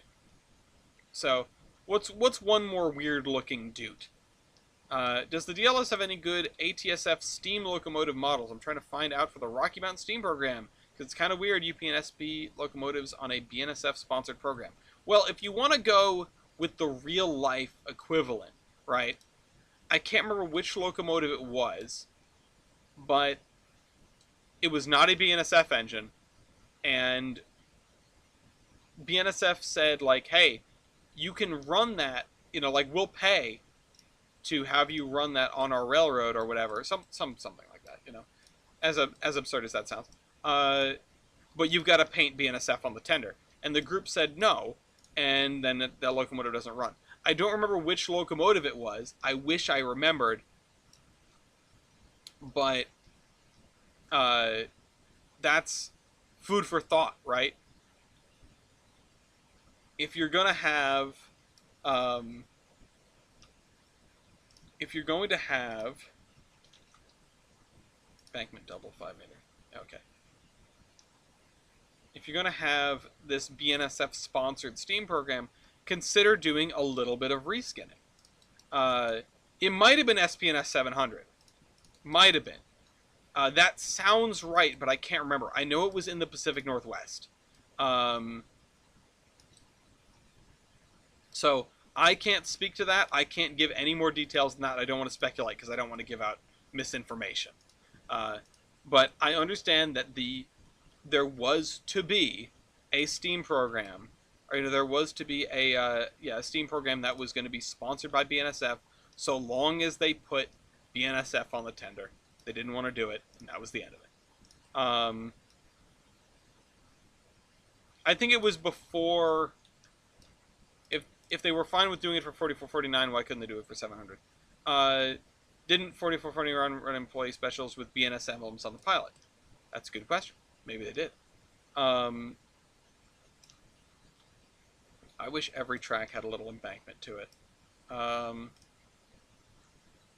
move this over here. Oh, wait, because this is not... If I do... That still doesn't really work.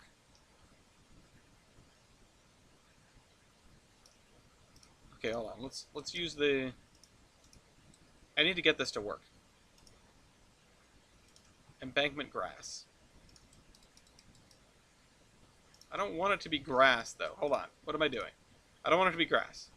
I want it to be rough, ballast, embankment 3. Seasonal. Oh, snap. Okay, no, that's not the kind of embankment I need.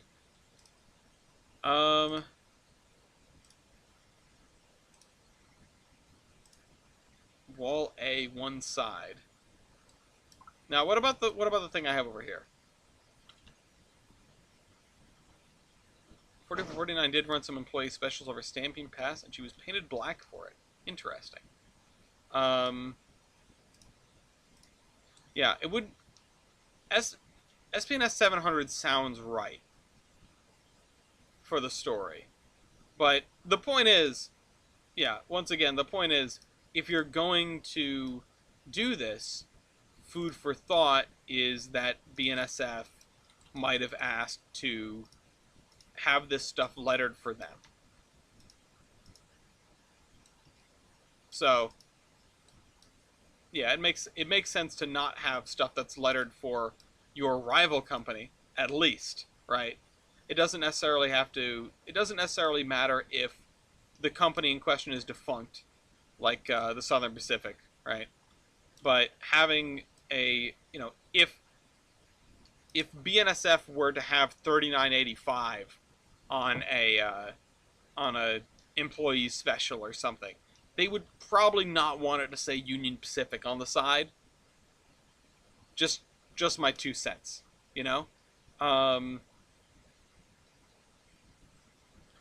Okay.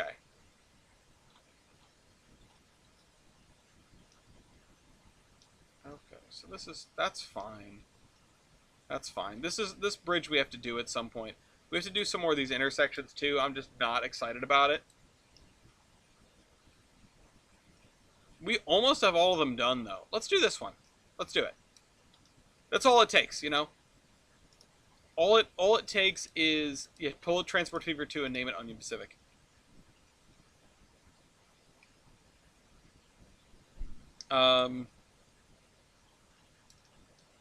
Sorry, what I was saying was, so all it takes is to look at something and say, you know what, I'm going to do that right now, and then we do. Okay. I need to remember sort of the procedure for this though, because I did them a few weeks ago. I did this stuff a few weeks ago, and I can't totally remember what the right way to go about it is. I know that one of the problems is the fact that these don't have single side single side things. And let's just look at this one for an example. No, not that one. This one, then. This one's relatively easy because the skew is not that bad. But it should still give us some guidance on how I've been setting this up. Like this. And having these broken out with thing on the side. These broken out with the one side sidewalk to get it a little bit closer is probably wise. So let's do that. That's not good. Okay. Now it's flat.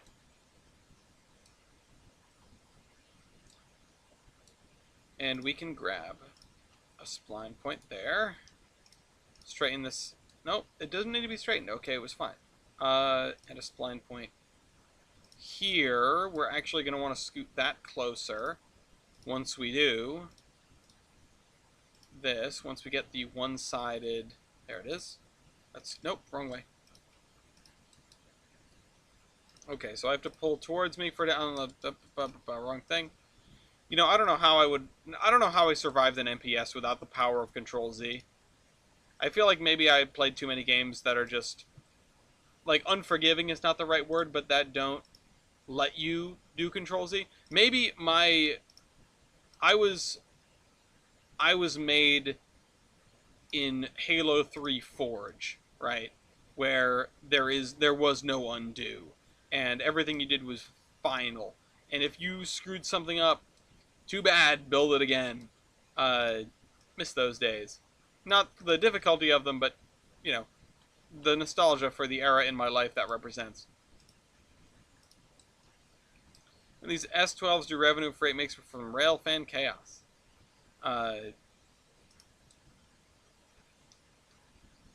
Two historic diesels. Diseasels. Okay, let's do this. Actually, let's scoot it over a little bit. It's going to end up looking weird, just like the others. There's not much we can do about it. This one is a pretty bad skew of an intersection. Thankfully, it's not this much of a headache in real life, but it's close. At least they pay me. And I'm not even going to worry about the corners because it's that close. I'm just going to do, or just because it's that skewed. I'm going to do this. Missing some context. I will check it in a sec. BNSF has allowed this because they can use our two historic diesels. Revenue freight.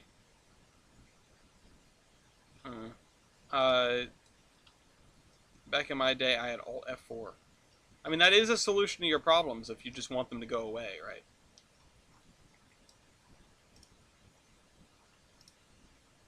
I mean, what does Alt F4 do? Okay, let's put this here. I did say I wasn't going to care about the corners, but I lied. Let's raise this up, like so. Can I... The right click to look around is... It's such a railroader thing to me. I mean, there are other games that do it, but... Boy, am I not used to it. So, oh shoot. Yeah, I don't feel like fixing that more. This one's sloppier than the rest. It's a Bruce Springsteen song. Alt 4 is still a thing? I don't believe you. Never found out. Stuff kept crashing. That's great. Okay.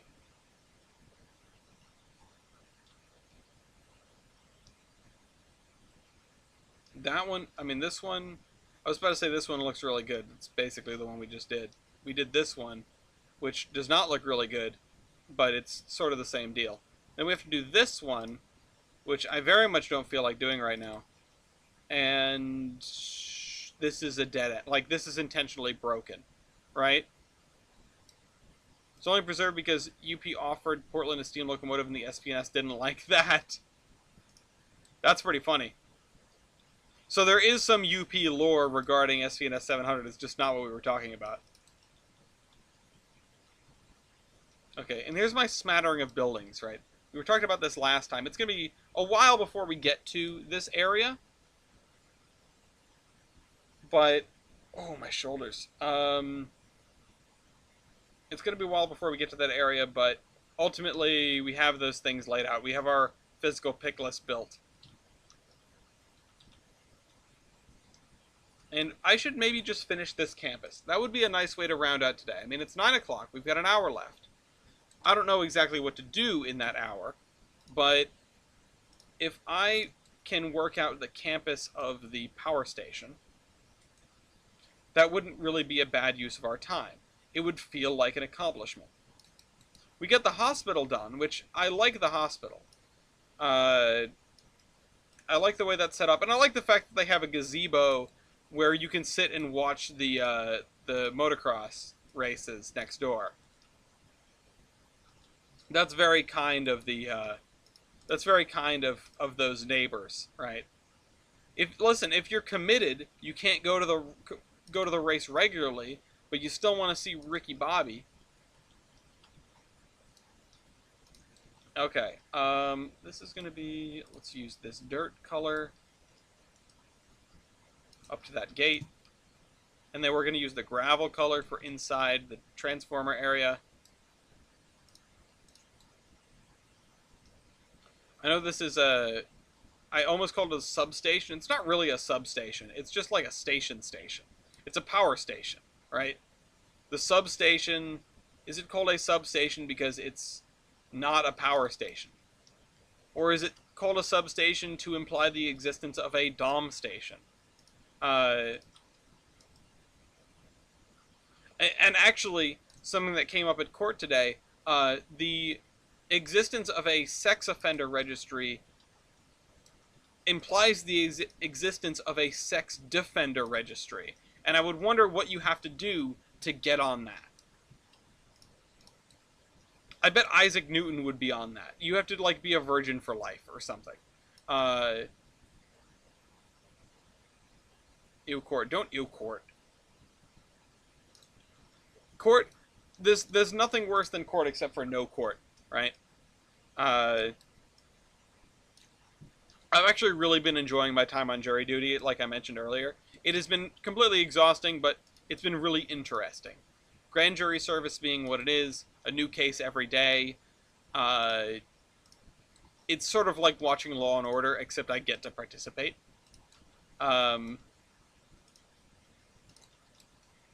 And because of our Attorney General, it's more like Law and Order Special Victims Unit, which can be a little heartbreaking at times, but, you know, such is life. My favorite part is when people commit crimes and film themselves committing the crimes, and then post that video to Facebook while they're committing the crimes. I understood none of what you just said. I'm sorry. I got placed on a... wait, which none of it do you not understand? Some of it is not important. I would argue that none of it is important, actually. But Law and Order is a television show about court cases and crime. Special Victims Unit is the really yikes crimes. But Ice-T is a detective on Special Victims Unit. Anyway. I wouldn't worry about it. You're not missing much. There are some people who swear by those procedural cop dramas, right? I knew some people like that when I was younger. Someone's grandmother, you know. Anyway, John Mulaney has a great bit on Law and Order Special Victims Unit. None of it being a province in northern Canada. Oh, yeah. Nice, Mopac. but the stuff about the substation and the sex defender registry, also you don't need to understand. You'll find out when you're older. Um, and even then, uh, like there's nothing critical here. Don't break the law. And if you do decide to break the law, don't film yourself breaking the law via Facebook Live.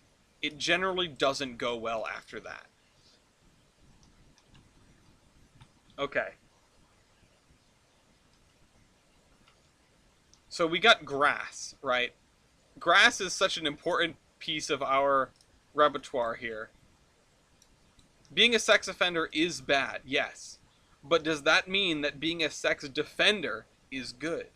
Uh, and leave no witnesses. Well, yeah, I mean the point of not filming yourself is to not dramatically increase the number of witnesses. So yeah, minimal witnesses is good. Um, but don't, like, generally just don't commit crimes. And if you are gonna commit crimes and you're savvy enough to not record them, I would recommend don't commit more than one crime at a time. Like, don't speed and have your seatbelt unbuckled, or don't do that anyway because that's a great way to die. Don't don't drive, don't speed and not have insurance, or don't speed and not have an active car registration, right? Like, don't break multiple laws at the same time because it gets exponentially worse from there. Um, that's one hell of a way to die. Yeah, glory, glory. Um, yeah, you don't want to. You don't want to be yeeted, as the kids say. Oh shoot. Um, don't rob Mr. Rubio during the day. Remember, night works for you. And again, the guards want more. Bring friends. This building doesn't have a door on it. How do you get in? How do you get into the power plant? Why does it not have a door? What? There is no escape. The workers in here... This is actually... You're not allowed to the power plant, because then you will see the secret, which is the coal is fed directly to thousands of hamsters. You teleport. You find, like, the quantum thing where all your atoms line up perfectly and you just walk straight through the wall. If you can't do that, you can't work here. That's your job interview. If you can get in the building, you're hired. I think you need to teleport into the power plant. Alternately, you could scale this wall, but there's also no door in here. You're stuck in Satan's playpen. Just put a nondescript. Yeah, no, I need to add a building that has a door on it.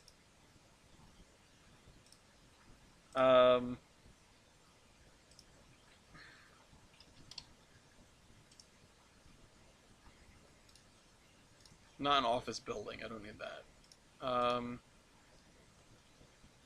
Those are all going to be way too big. Not oil tank. Old West shop, yeah. Old tractor. I don't think it's going to be these barns, right? Let's look at old industrial buildings. All right, good night, Mew. I know you're across the world, so... I think... Have we used this somewhere? Is this the Explosives Co? No. This is a good one, though. I'm going to put this in the pick list. Yep, right over there. I'm not doing sketch things. I have family members who's a homicide detective. We keep losing employees to what some called the back rooms. And yes, Jebediah got the term I was looking for, quantum tunneling. Yes, perfect. Thank you. Thank all of you. Okay. Old brick. How about this building?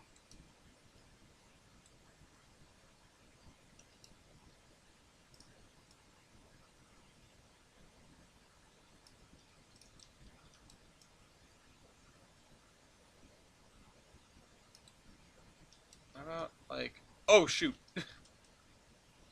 Like this. Oh, shoot. Hold on. I've got to let Gloria in the house. This is 90 degrees. This is 90 degrees. I think they're lined up perfectly. Hold on 1 second. Don't touch that dial. Baby, what'd you get? Already? Anyway.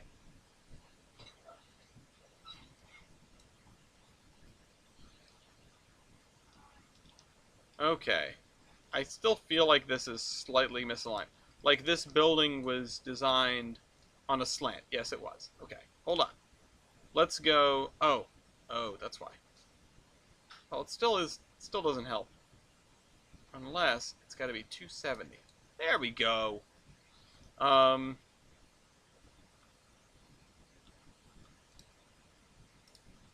issue is this looks extremely kit bashed.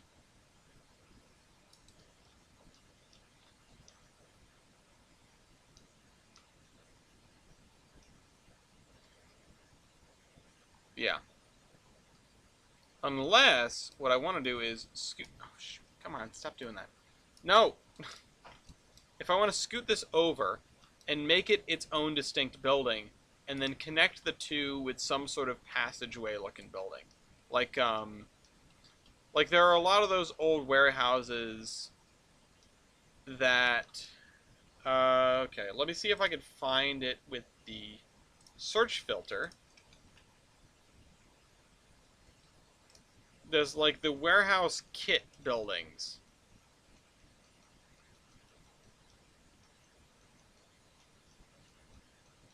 Yeah, these. Warehouse windows, small. Hi, baby. Hi. How was the rest of your day? It was alright. What's up? I'm tired. Yeah. I'm tired and my feet hurt. Yeah. Okay, that's a slight issue. You know what? No, it looks sort of like a roof vent. That's fine. That's fine. That looks good. And let's add some gravel out front of it, like here. Yep. And now we have our power plant. This will be like an administrative building for the power plant, I guess. Or whatever, because this looks like a firehouse, honestly. With those doors, I think it might be a firehouse. What is this? I wasn't paying attention. It is. It's an old fire station. Okay, well, I thought it looked cool anyway. It would make sense that the people that work at the power plant know a lot about fires, so maybe that's sort of a symbiotic relationship. But that definitely doesn't meet our requirement to have a power plant and a fire station in this town. Lafayette. We are going to need a couple of trees and probably some stumps.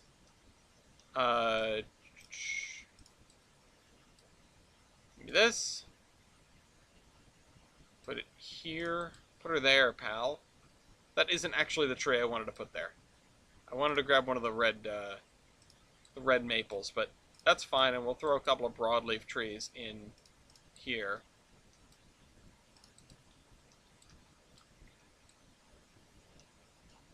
Yeah, I mean, this looks pretty good. I'm liking this. I really am looking forward to being able to drive a train through here and see that scenery flitting past. Or even to drive a train up this, because we haven't had a proper industrial branch since Olive.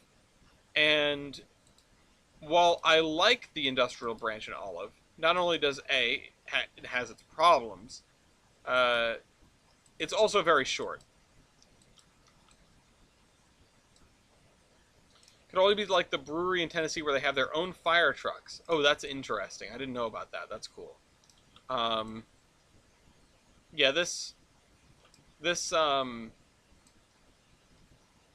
little shunting branch line, you've just got three cars basically, three three whatchamahoozits. Gonna squeeze through here. You get you. I should put down a like a will not clear man on side of car sign. I wonder if I have one of those. Flying Yankee Production says, "How everyone doing tonight?" I'm doing pretty good, although I'm getting a little tired. Uh, side of car. No.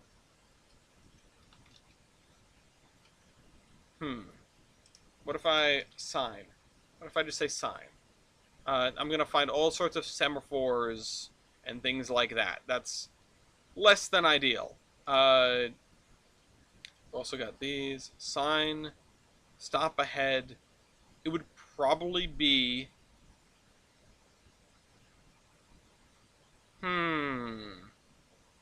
NABS, ATC, Greenbrier, Tipple, private property, yard limit, sign warning, close clearance, etc.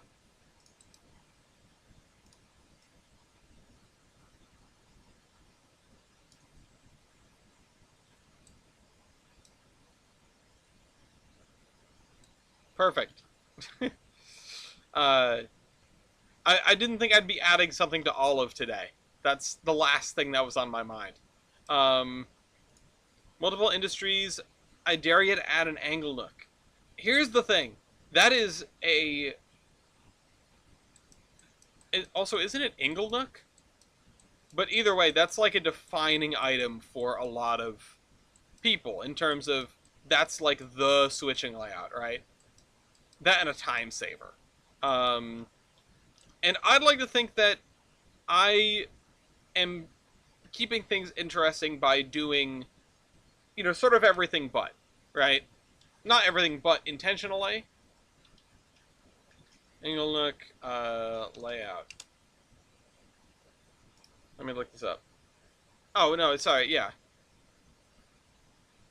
It is... So the thing with an angle nook, right, is it has a certain way of operating it, where you have 3 tracks and you're just going to shift everything around. Now, a 3-track stub end yard is not out of the question at all, but a 3-track stub end into businesses, I mean, you have 2 here, you have this reverse track here, and then you have this here, and also a platform in front of this business here. Angle nooks are great if you don't feel like figuring out what works, and the difference between throwing an angle nook in even still, I'm thinking of a time saver, right? I'm thinking of some other arrangement, right? Angle nooks are a really simple design, and they're not super... I mean, I guess the word I'm looking for is realistic. I didn't want to say that, but I guess the word I'm looking for is realistic. The only place I could see an angle nook being used to its potential is if I were to put it in on a branch or in a location where you'd be sorting out cars for a branch. I wouldn't be opposed to that necessarily, but I wonder if it's worth it. Like, I wonder if it is more reasonable to do that than it would be to do the alternative, to do a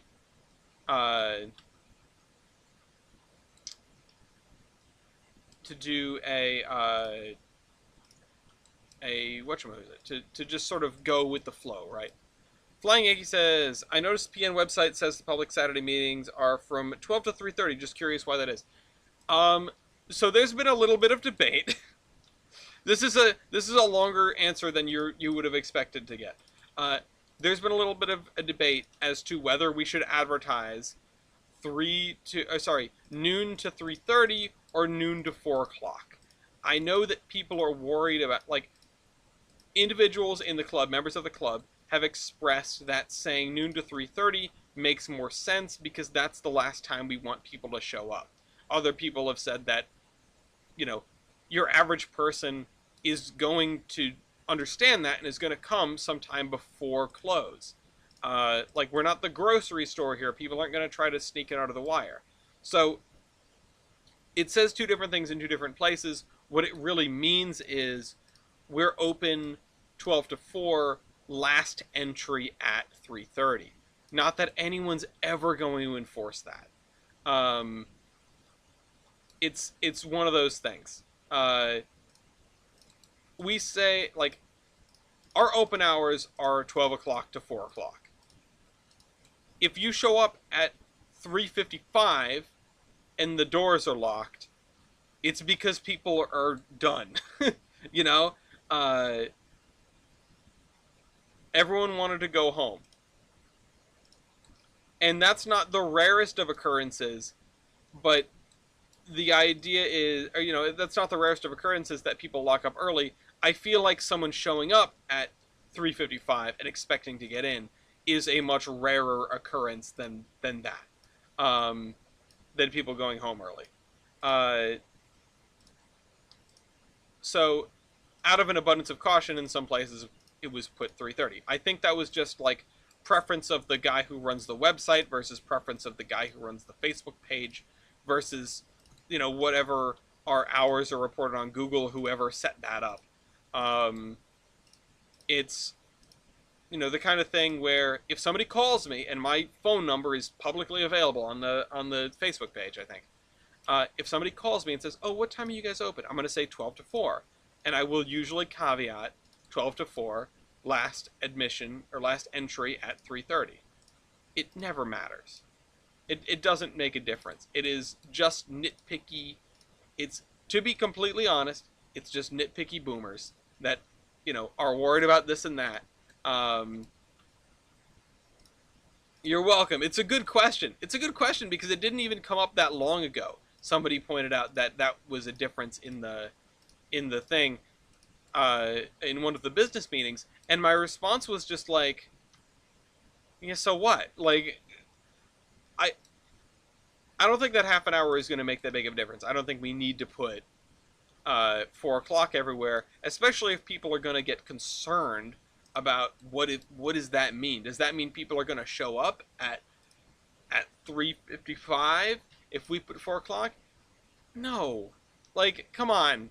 Like, yes, okay, some people might get there really late and then complain, oh, but as long as we are very clear about the fact that we close at 4 and no later, what does it matter? Uh, like, it's not our fault. Anyway, texture, overwrite, meshes, add. No, wait, no. Go back. Meshes, overwrite, splines, add. None. Effect layers done. I'm not going to be at the PN this Saturday, sadly. I am, well, not so sadly, you might say. I'm going up to Maine. It is the annual meeting for the Wiscasset, Waterville, and Farmington. Otherwise known as Foamer Mecca. If you don't know what that is, look it up. It's super cool. My favorite Heritage Railroad. And scrap again. And for the first time, I will be attending the annual meeting. I'll be going up with TJ. And I think that's going to be a great time. There's going to be a little work session, if I understand correctly. And there's also going to be a dinner train of sorts. I've heard the words dinner train thrown around. I don't know what that means in the context of the WNF because it's 2-foot gauge. There is no dining car. I believe it means you eat and then you ride the train. But I'm still excited. Orion says, in the age of the internet, boomers cannot figure out how to use a phone. They want to yell at kids about how they don't know anything. I don't even think that has anything to do with it. It's just, these guys are, most of them are reasonably tech savvy. Like, not like build a gaming PC savvy, but reasonably savvy, like to the point where, some of them run the website and wire the layout and stuff like that. It's not, it's not a problem of Ludditeness. It is a problem of they don't want anyone to ever be fussed, right? Nice. Hope you have fun. Saturday, I'm bringing my AFT along with some passenger cars for National Train Day. Nice. Looking forward to stretching the T-1's legs. That's cool. Listen, I hope I hope you had a good rest of the day after I headed out. I'm sorry I had to disappear and I didn't even make it to the post office before it closed anyway. So, oh well. Um, I could have waited, right? I could have stuck around. I could have stuck around until 4 o'clock and then gone to the one in Providence. So my day would not have been any different. Um, but I hope you had fun, and I love the idea. Like the fact that you're bringing your stuff speaks to me because I was, sort of watching you walk around and going like, he needs to get involved. You need to get involved, and so that's why I had to, you know, ask you if you wanted to run something. We had our fun. Some of the older guys have just been at it a long time, and it's nice to see a handful of younger folks in the Providence Northern. I wish they were more active on the administrative side of things, but it's nice to have that there. Now, I want a little office for the grain company here. Search filter, and I understand it's overwhelming, right? You don't know who's who. You don't know what's what. Uh, I've never, I never had that. That I was never in that situation at the PN, right? I was never in that situation because I've been going there since I was like 6 years old. And I'm pretty sure, Yankee, you already heard me say this, but I've been going there since I was a wee lad. And on account of that, it's one of these. Oh, we should put this somewhere. It's one of those things that I just didn't have to go. I never had to think about it. But that's a different experience, and I think the other folks in the club, they might not necessarily recognize that somebody who comes in who's a recent, a new joiner member, everyone needs to reach out to one another. Everyone needs to get to know one another. And what's funny is, to come back to it for the 10th time tonight, being on this grand jury has been really interesting because, unlike a typical jury assignment where you're there for a week or two and you're there for a week or two and you sort of just have your deliberations after watching all the stuff go down. We have been with each other now through like well over a dozen cases, and that makes a difference. We've gotten to know one another. Like I had one of the other jurors stop me, like pull over while I was waiting for the bus, and he was driving through it. He's like, "Hey, you want to ride?" And that was a really unusual experience. And I just like waffled for a little. I was like, sure, yeah, why not, right? Um, I just didn't expect that, and I didn't know how to respond to it. And like most everyone else is sort of taking this shuttle together to the parking lot. And I'm taking the bus in, and yeah, it's all right. Mike helped me out with further questions I had. I ran a few other consists. He went through assembling, breaking up, and storing a consist. Awesome. That's I'm really glad. I'm really glad. Um, yeah. And yeah, you noticed that I made mention of you on the most recent podcast. Appreciate you watching. You're one of our 3 viewers. Um, and again, it just, like Orion said, the N scale is blowing up, slowly replacing. And I don't think it's replacing HO as the go-to scale. Uh, but I don't really know. Honestly, I don't really know. I am out of the loop. I only know what I see. I see a lot of HO stuff at shows more than I see N scale stuff. But there's plenty of N scale Freemo out there, and that sort of thing.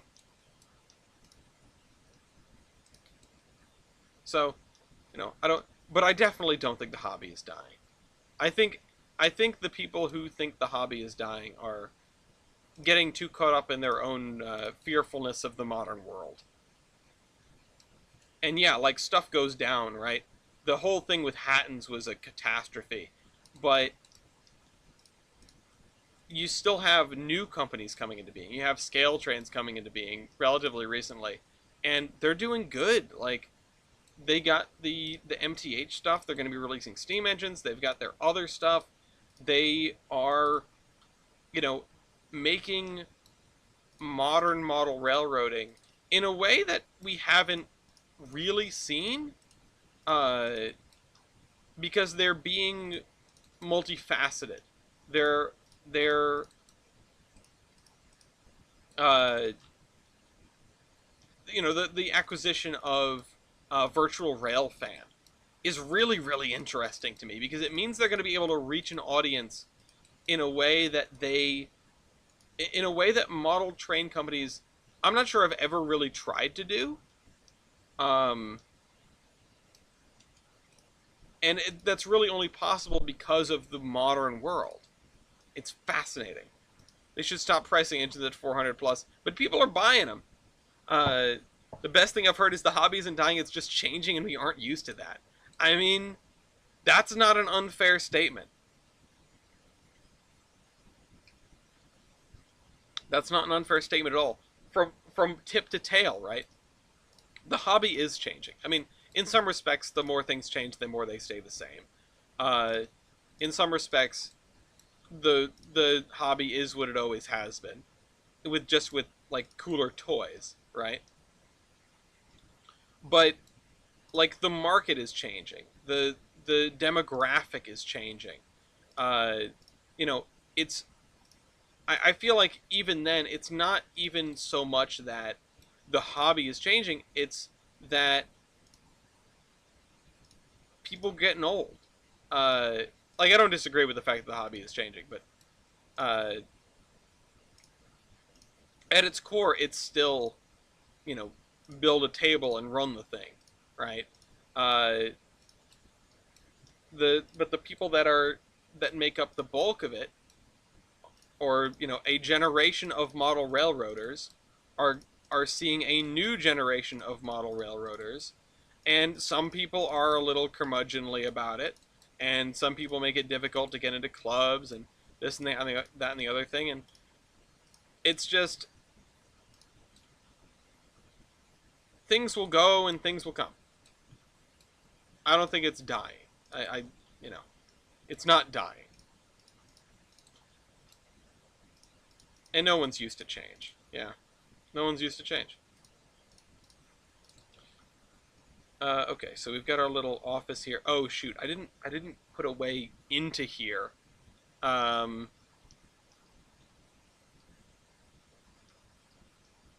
how does one get to this office? I may have made a mistake. Okay, I left enough room here. I need to break through this. What time is it? It's 9:30. I'm gonna be getting wrapped up here soon. My throat is wicked sore. Uh, like I said, I haven't really had much water since the beginning. My throat was sore at the start of it. I've done a lot of talking in the grand jury. Um, make modeling raring out of scale model kits and pre-Amazon Warhammer. Yeah, pre-Amazon Warhammer 40K. I mean, even just like the existence of eBay in the last couple decades. And I know that sounds like an eternity, right? It might as well be a million years for some of us, me included. But like the existence of eBay changed the game on model reselling, and it's a huge deal. And it's like it can't be understated. I don't think people are understating it, but it really changed the market. Because before, in a world where stuff was less shiny and less features, and may or may not have had the same amount of longevity as locomotive has today, but with the changing tides of uh, die cast and brass and DC and DCC, something just might not have been worth it, even if it was a good model back in back in the day. But somebody dies, right? And what happens to their collection? It goes into an estate sale, and if nobody hears about the estate sale, then it goes in the garbage. And now stuff goes into hands of people that can throw it up on the internet, right? And then it will reach more people than any estate listing has ever seen. Uh, any estate sale listing has ever seen. It is a game changer. And so it's messed with hobby shops. It's messed with uh, just regular retail sales. It's messed with reselling. It's messed with so much, and we take it for granted. And it's definitely an improvement because the deals are better, right? Uh, but it is one of these things where, like, that alone is a massive destabilizing force in the market for model trains. It's crazy. Anyway, all right, let's get that in. It's 9:40, and we do have this campus done, which I'm honestly kind of surprised. Like, I'm pleasantly surprised. 1950s. Oh, whoops, wrong thing.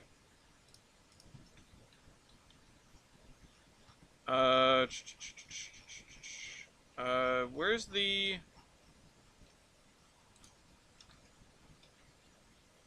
...1950s cars? Oh, we have a whole bunch of billboards. We should be putting these up.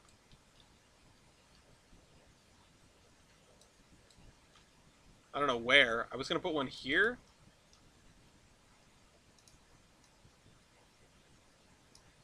But it's kind of a weird place to put it, considering.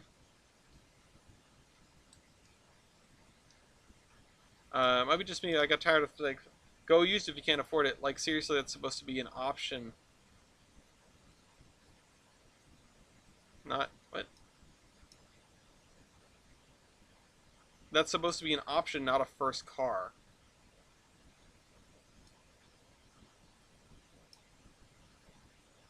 I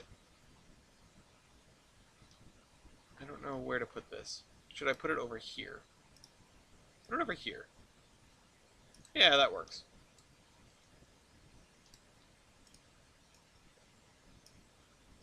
I want to turn it this way, I guess, to the people on the highway.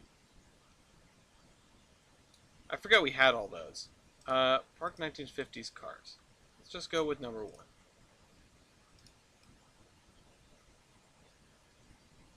I can't be bothered to place sets of cars by hand.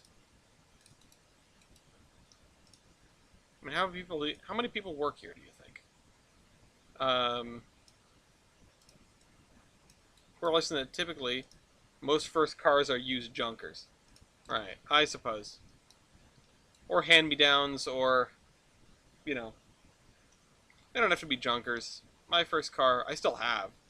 It did live in a garage for a while. Not because it was a junker, but because I goofed. Nobody's perfect. Okay. What else do we want to do in these next 15 minutes or so? I think we have to ride the high of I think we ride the high of our not Tetris win at the beginning of this, and we wrap it up early because I need to go eat something. Feeling a little lightheaded. Need something to drink. All the above. And I have 8 pings? Why?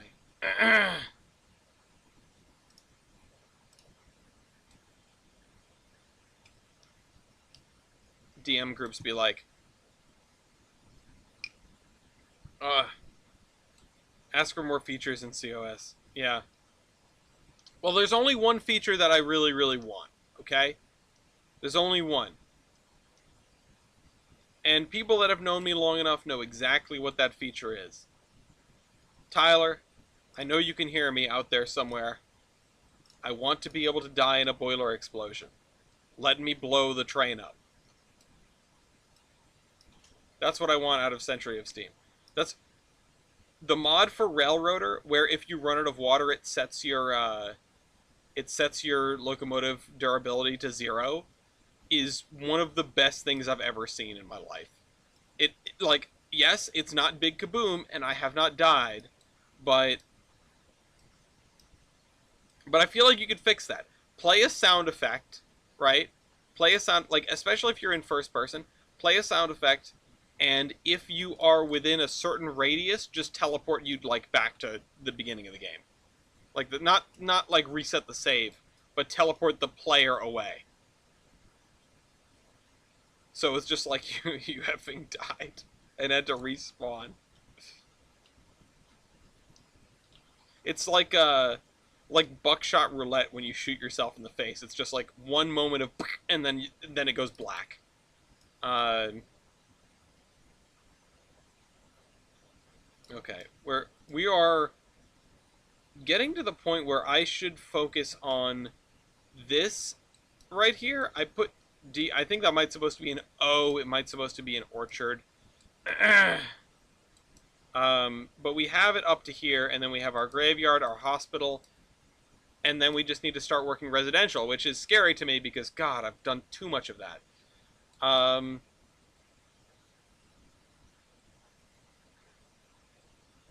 Yeah, and then we have this whole area to do. And this is technically, I think, part of South Bellington. And this is Bellington on this side of the river. Yeah. Anyway, I'm going to wrap it up. Wrap it up a little early. I want COS to do something they're already doing. Blow RO out of the water. We can only hope. Hope you guys enjoyed. I'll see you next week. This is the Admiral.